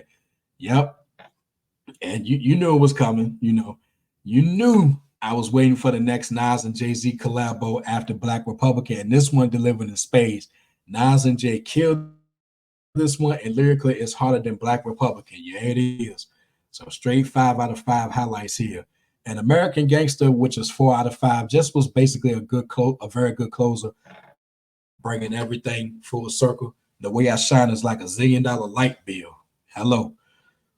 Okay, so now I don't have to read this verbatim, but the low point on this album was Hello Brooklyn. And like I said, Lil Wayne. Now I'm not going to take any time in this project to talk extensively about Lil Wayne. I may do so in another video, but basically the gist of what I was saying here was that he has no connection to Brooklyn.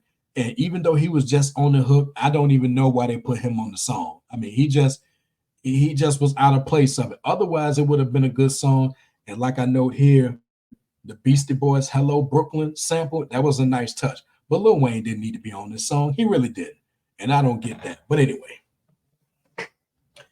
So continuing on, my final thoughts, I said backtracking a bit, is less of a concept album and more so a movie on record, like Jay always said.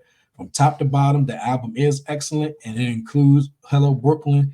The American Gangster movie was a very good inspiration for this album, and it delivered 5 stars for it. It moved 425,861 units in its first week. In the process, tied Elvis Presley's record for second most number one albums in the US, certified platinum. Right. Okay. 1 second, y'all.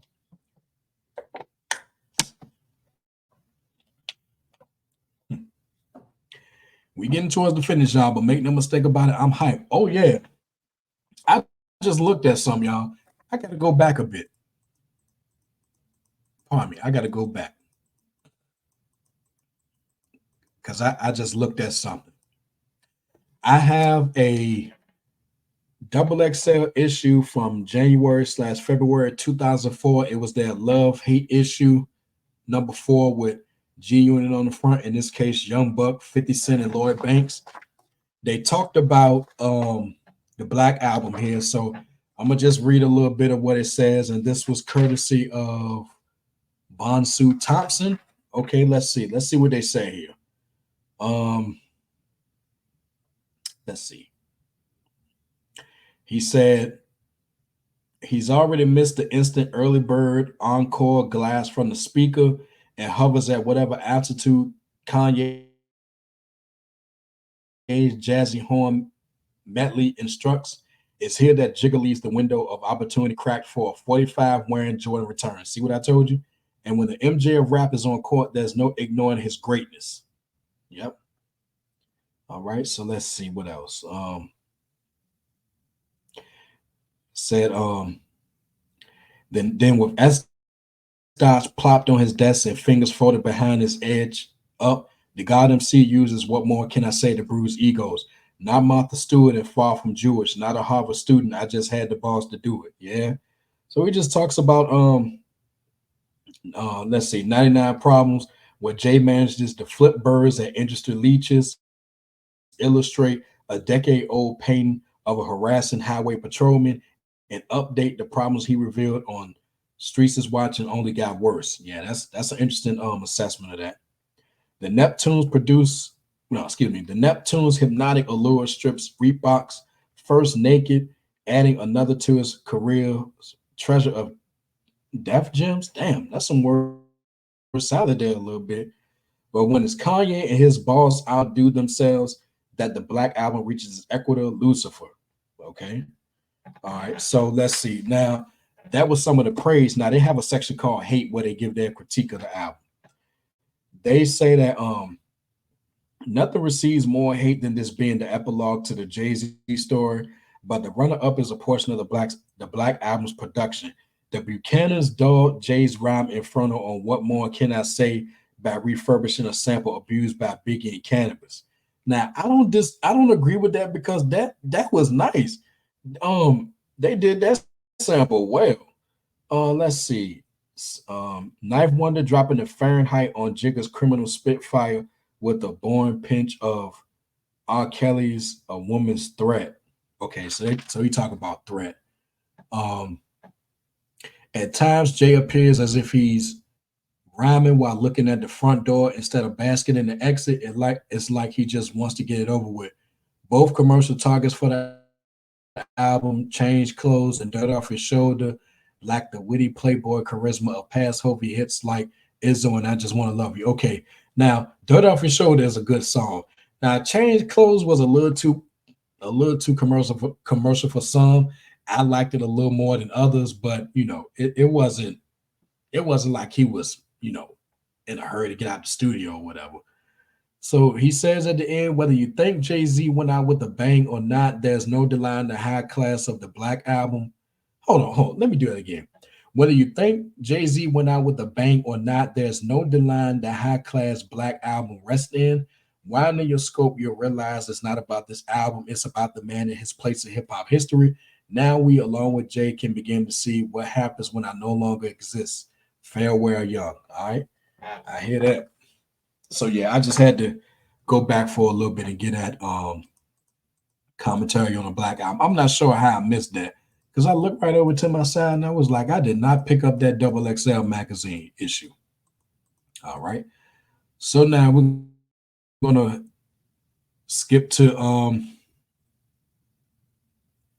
wow, okay. So now see, this is a typo because this should have been in 2009. In 2009, we get the third edition in the Blueprint series. Y'all gonna kill me for these typos, I tell you, but it's all good. So coming after 2 years, coming almost 2 years after 2007's American Gangster, Jay blessed the hip hop world with the third album in the Blueprint trilogy. I'm not sure if it was intended to be on this album or not, but I remember being hyped as hell when I first heard Jack and Jay-Z. Y'all remember that joint? They say, "Ho, why you always talk money?" Because I like money, bitch. Why you stay talking about money? That was a dope song, man. Dope Boy Fresh. As you can probably tell, the anticipation for this album was already there, obviously, but that single only made it grow. More on this later. All right. Release date, September 8th, 2009. I bought this almost a month after it came out. I got it from Target. I want to say that first, whatever that first Saturday was in October, that's when I bought it. I think it was either that or about 2 weeks after. I had the receipt for the longest time, but I digress. All right, so featured guests, we got Luke Steele, Rihanna, Kanye West, A Keys, Alicia Keys, Young Jeezy, Swiss Beats, Drake, J. Cole, Kid Cudi, Pharrell Williams, and Mr. Hudson. And behind the boards, we got, notable names: J Rock, Timbaland, Swiss, The Incredibles, The Neptunes, No ID, and Kanye West. All right. So, getting to the highlights here. What we talking about? Real shit, or we talking about rhymes? You talking about millions, or you talking about mine? I don't run rap no more. I run the map. Grown men want me to sit them on my lap. I don't have a beard, and Santa Claus ain't black. Yeah, Jay was going in here. I ain't talking about Game. I ain't talking about Jimmy. I ain't talking about Dame. I mean, he was going in. And like I note here, when I bought it and I played it for the first time, I played it like 3 times before I made it to the next song. I mean, it was good. Fact or fiction, rhymes of millions, beef or not. What we talking about? Indeed, everyone has something to ask and or say about Jay, and he addressed it in vintage Jay-Z form. 5 out of 5, definitely. I got to revisit that one because, like I said, when I first got it, I played it 3 times straight. So next up, 5 out of 5 highlight. Thank you, thank you, thank you. You're far too kind. Hold your applause. This is your song, not mine. Now, I want to mention something here. Again, there's so many quotables in this song, especially the third verse, and it's a 5 out of 5 song. Now, I think in the sources, 2009 year-end issue, did one verse from this song, and I think it was the second or the third verse, it was listed as the best verse of the year. And even going back to some that I didn't mention earlier when I talked about the Blueprint album, that second verse from Izzo, the source picked that as the best verse of the year. So I just wanted to make them clear. But yeah, this joint, thank you. Yeah, definitely a highlight. And speaking of which, the highlights continue. Okay, Def for Auto Tune. Now, I'm not gonna read this verbatim, but I'll just make a couple of notes here. This is anti-auto tune. Def for the ringtone. This ain't for iTunes. This ain't for sing-alongs. I love this song, and like I note here, No ID is reworking of Janko. What is that? Janko Nilovic and David Suckies in the space provides the perfect backdrop for Jay and his lyrical ending of auto tune. So I am going to read it verbatim. Okay, so making 2 points. One, at this point in hip hop and R&B, two, the use of auto tune was becoming a trend for all the wrong reasons. As one of the keys to success then was having an auto tune hook, song, or both. I feel this song ended that trend. Well, not quite, but it got the ball rolling. Although it did pop up a few times since 2009. Yeah. Yeah. Now I can skip over here. Now I'm gonna come back to it, but the song is tight, is dope as hell. Now there was some people that said when Lil Wayne did his No Ceilings mixtape later in 2009, he not only freestyled over this instrumental, but he killed it and he did it better than Jay-Z. And bias aside, I disagree with that. And I heard that freestyle. It was dope, but saying that he did it more justice than Jay-Z did, I disagreed then, and I disagree with it now. And a lot of people was hyping that No Ceilings mixtape, like get out of here, So anyway, carrying on. So We get to the next highlight, Run This Town, featuring Rihanna and Kanye West. Yeah, it did get a lot of radio play in 2009. And Run This Town, it was a nice title because Kanye West, and Rihanna, they was running the airwaves at that time. You know, Rihanna was doing her thing, Kanye was doing his, and Jay was doing his. So yeah, um, it delivered. Kanye did have the best verse here. So definitely a highlight. Speaking of highlights, we continue with Empire State of Mind, featuring Alicia Keys. This song also received a lot of airplay and it still receives spins today. It's one of the best hip hop tributes to New York, and I don't think anyone else could have brought it on the hook like Miss Alicia Keys did. And I know also that if you're keeping track, that's 5 songs in a row rated at 5 out of 5. Yes, indeed. Next highlight, on to the next one. Hove on that new shit. Niggas like, how come? Niggas want my old shit, buy my old albums. And niggas don't be mad because it's all about progression. Lord of us should be arrested. MJ at the Summer Jam, Obama on the text. Y'all should be afraid of what I'm gonna do next. Yes, indeed. You know, now I've always liked this one because of the vibe here. And my mama, she liked this song too. You know, throw that song on the throw that song on. Yeah, she gonna dance to it. You know, definitely. All right. So next highlight, we got A Star Is Born. I like how Jay gave a nod to hip hop's past, present, and future, all the while signaling the rise of a then newcomer in J. Cole. So that's good for historical reference right there. 4 out of 5 for that. Then we got 4 out of 5 for Venus versus Mars. Me, I'm from the Apple. That means I'm a Mac. She's a PC. She lives in my lap. Now, this one was aimed at the ladies, but yeah, Jay was coming through with some punchlines like here and there. You know, I mean, back to back, he was coming with it, and his flow was more relaxed than usual, and the beat could have been better, but lyrically he made it work. Because otherwise, without the lyrics and all of that, this probably wouldn't be a highlight. So I just wanted to make that clear. So ambitious. The motivation for me is them telling me what I could not be. I'm so ambitious. I know I kind of butchered that a bit, but it's okay. I need to be listening to this to get the full view of it. But dear teacher, you probably somewhere near a speaker. I'm balling out of control. Can you hear my speakers? Pharrell's hook. Yep, that's what I typed in. You know, that's what I keyed in, so to speak. You know, but like I said, I didn't do it justice there. I would have to be listening to it to get the full effect. But yeah, the hook summed up this dope song nicely. Jay's always been an ambitious person, and ironically, this is his reminder. Because there was another song on here called Reminder, but I'm gonna touch on that shortly when I get to low points, in which there are a couple on here. So, hey, look at this title. Although this is something that's been covered by many artists over the years, including Kanye and Jay, I'm not sure what they were aiming for with this futuristic experimental sound on this one. It did serve as an indirect precursor to Watch the Throne, which we dropped a few years later. Reminder. Although I know why Jay made this, I honestly don't think any of us needed any type of reminder of what he's done over the years.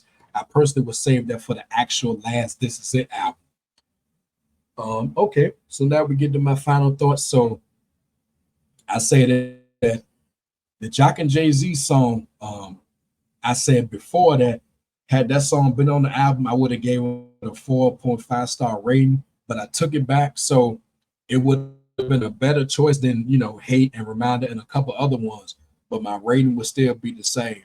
As for the album, it's still very good, especially with 5 straight 5 out of 5 rated songs, but I don't think it has aged all that well, more so than any album before it.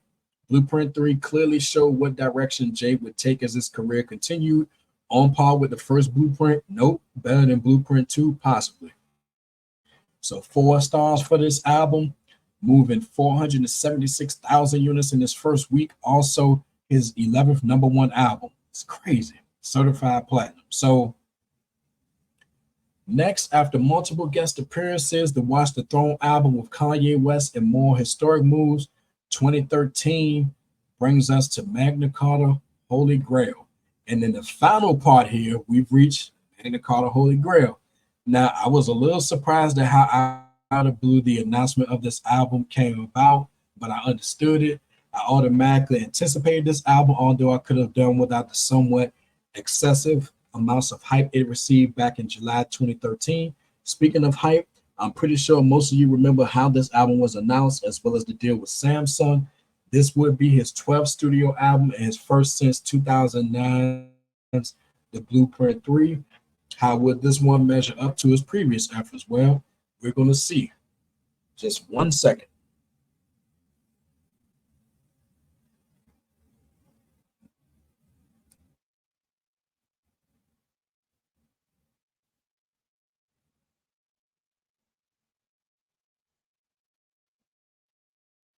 All right, so the release dates here. Oh, one more second.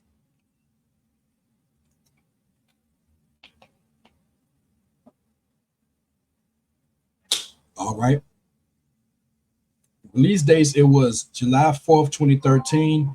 Now, for those first 1 million subscribers who downloaded a new app via their Samsung phones at the time, it also came with a free download of the album. And then the retail release was July 7th, 2013. And I did buy this from Best Buy like a couple of months after it came out.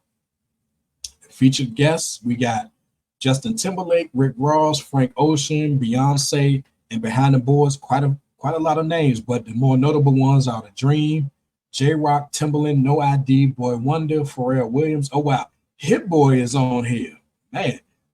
Now you know I haven't played this album in quite some time, and as a matter of fact, I think I've only played it twice, which is when I first got it and when I initially did this project. So then we got Mike Dean, Travis Scott, and Mike Will Make It. Okay, that's an interesting lineup right there for 2013, as well as Timbaland, Justin Timberlake, and Swiss Beats, Adrian Young. So got quite a few names here. So I'll just go ahead and kind of speed through these ones here. So the highlights, we got the Holy Grail opener. Jay-Z wasn't saying anything new on here, but I liked how he flowed on the beat, and Justin Timberlake did a good job on the hook. 4 out of 5 for this one. Picasso Baby, I was on the verge of giving this one a 3.5 out of 5, but once the beat switched up with 1 minute and 30 seconds left, I had to increase it. He wasn't saying anything new, but you couldn't deny the flair that was still on the mic. Just take a look at the title of the song, 4 out of 5. Ocean, 4 out of 5 for this one. I really like Pharrell's beat as it matched Jay's subject matter, and a very good hook was provided by Frank Ocean. Man, did that guy drop off the face of the earth or what? And he was a hype artist at the time. So continuing on, we got Crown, 4 out of 5. We get another aptly titled song after Somewhere in America. And even though, okay, I could have left that off. That was another typo. A song like this could have easily been on the Blueprint 3 or Watch the Throne album. It's still pretty good, 4 out of 5. And then we have the best song on the album, Jay-Z Blue. So this is Sean Carter, the father on this song, which was a dedication to his daughter, which had recently been born at this point, I think. And can't forget the spiritual vocals of the late, great Notorious B.I.G. in the background. And like I said, hands down, the best song on this album. And then next up, we got La Familia, Straight for the Fam. Another very good song. I just wish he would have switched up his flow for it. Some may feel it's late, but Jay does deliver, basically a diss to Lil Wayne. And you can check out these lines here, want to kidnap wifey? Good luck with that, bro. You must gonna have your whole family. What you think we wearing black for? Ready for that war? Ready for that war? Ready? You ain't ready, yo. Yeah, so I don't think Lil Wayne did respond to that, and I don't think it was a full-fledged beef, but there was some jabs from Lil Wayne over the years. So, Lil Wayne to be dissing Jay-Z at any point in his career is real foolish, but I just had to include that one. And yeah, so quite a few highlights here. I mean, again, nothing that we hadn't heard before and done differently, but these highlights pretty much make up this album. And quite frankly, without them, it'd be quite forgettable. And the only low point on here, if you can believe that, is fuck with me, I got it.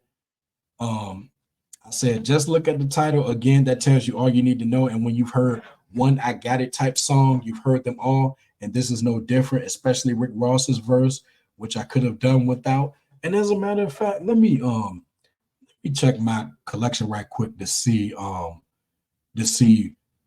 what other Rick Ross album that was on, because I swear it's a second version of this that's on one of Rick Ross's albums. Let me check this. Give me 1 second, y'all. Let me see. Let me see. Um,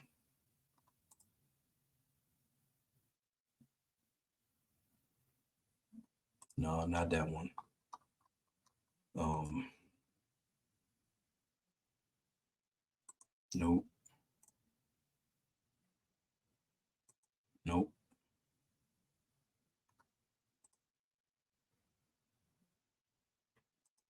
Okay, so I may be thinking about something else, but I could have sworn there was another version of this on another album.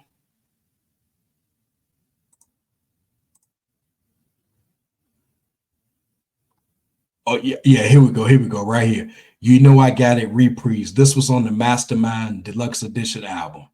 Yeah. Okay. All right. And and I think that version may have been better than this one, but that's not saying much. But like I said, that's the soul low light on this album. So I finished this up by saying, well, all bias aside, I'll try at least. The album is decent. Production wise, it may be a bit busy for some, but it fit him nicely at this point in his career. Although his lyrics are not whack or phoned in, he's saying nothing new on most of the songs, but the charisma and flair is still there. As I mentioned before, is this better than his last studio solo album, The Blueprint 3? In my opinion, no. A good album overall. 3.5 stars. I'm likely never going to revisit this like that unless I'm listening to Jay-Z Blue. But it was certified double platinum, moving 528,000 copies in its first week. So basically it was gold. It was gold when it first dropped, thanks to that promotion. And it was his 13th consecutive album to hit number one on the charts. It's impressive. Impressive indeed. And that brings me to 444. Now, at the time when I initially did this project, I don't think this album had dropped as of yet. And like I said, even though I tried to clarify it at the beginning, I can't recall if I did. I want to say I did this project before this album came out. I just have to go back into my archives and check it. But either way, this album, I only played it a couple of times. Um, I recall giving it 4 stars. And the only thing that really jumps out at me in terms of the most well-known song from the album is Story of OJ. And as you all know, OJ Simpson recently passed away, and this song was mentioned. And I wouldn't be surprised if the streaming for that song actually went up because of his passing. So will I revisit it at a certain point? I'm not sure, but like I said, I only played it maybe 2 or 3 times. That was when I first bought it, and probably when I was making my playlist on Spotify. So that was that. So, and that was released on June 30th, 2017, and I did buy it when it first came out. So, with all that being said, I mean, what more can I say about the guy? My number two favorite MC of all time, definitely a stellar discography, even on a lower level than Nas, but it's still stellar when you consider the body of work. He made big moves and he's made history over the years. He's still making history as we speak. Definitely has a claim to being on the list of all-time greats. And if anybody has him as their number one, I wouldn't argue with it. I mean, and even if he never drops another album, he still has a tremendous body of work to be proud of. And quite frankly, at this point, do I see him releasing another album? Honestly, probably not. You know, if he does, I'll be checking it out. But I think this is it. You know, could I be wrong? Yes, but 444, I think that's it. So Jay-Z, if you're listening to this, if anybody who knows Jay-Z is listening to this, mad props and respect to you. Thank you for all the contributions since the late 80s going into the 90s, going all the way back to Hawaiian Sophie and all of that. But thank you. I appreciate this music. The majority of it is going to stand test of time. And again, I want to say thank you. And before we close this project, bam, there we go. Okay, so I updated this as recently as a few days ago. So this is my final rankings and ratings for his albums. Now, like I said in my Nas video, I'm gonna come back with a second video when I finally get to ranking his albums, because that's still a work in progress, because Nas is still putting out material. Whereas with Jay-Z, I think we probably seen his last album, even though it hasn't been hyped as much, but we can talk about it. So basically, these are my final rankings and ratings here. Of course, number one is Reasonable Doubt. Number two, Blueprint. Number three, In My Lifetime, Volume 1. The Black Album is number 4. Number 5 is American Gangster. Number 6, Volume 2, Hard Knock Life. Number 7, Dynasty Rock La Familia. Number 8, Volume 3, Life and Times of S. Carter. Number 9, The Blueprint 3. Number 10, I put the 444 album. Now, I say that could be interchanged because, again, I haven't played the 444 album in a while, but after this, it might be due for a revisit. So rounding out this list, we got number 11, Kingdom Come. Number 12, The Blueprint 2, The Gift and the Curse. And then number 13, we got Magna Carta, Holy Grail. So with all that being said, y'all, this was a great project, you know.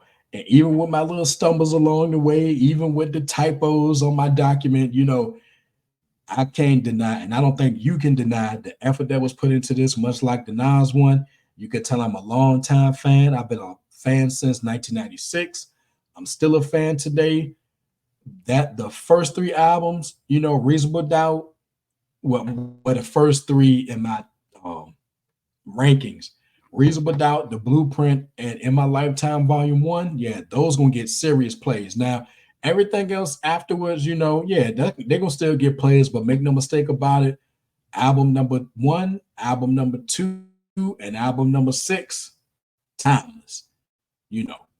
So, ladies and gentlemen, let me know what you think. You know, what's your favorite Jay-Z album? Where does he rank as far as the greatest of all time? Is he in your top 5 or 10? Is he not?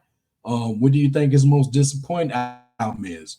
You know, what do you think his most underrated album is? You know, let me know what you think. You know, let me know what you think about his career overall. And also, if you like, let me know what you think about his discography compared to Nas. Now, I know where I stand, but it'll be interesting to see where you all stand with that as well. So, again, shout out to Jay-Z and everybody involved for making this happen.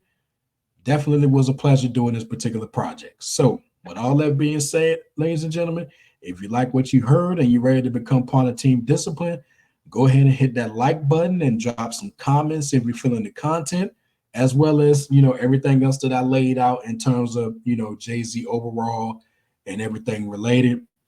And last but not least, hit the subscribe button along with the bell so you're notified when I drop new videos. And until next time, my people, take care of yourself. And remember, the power of the mind is valuable. Take care, y'all.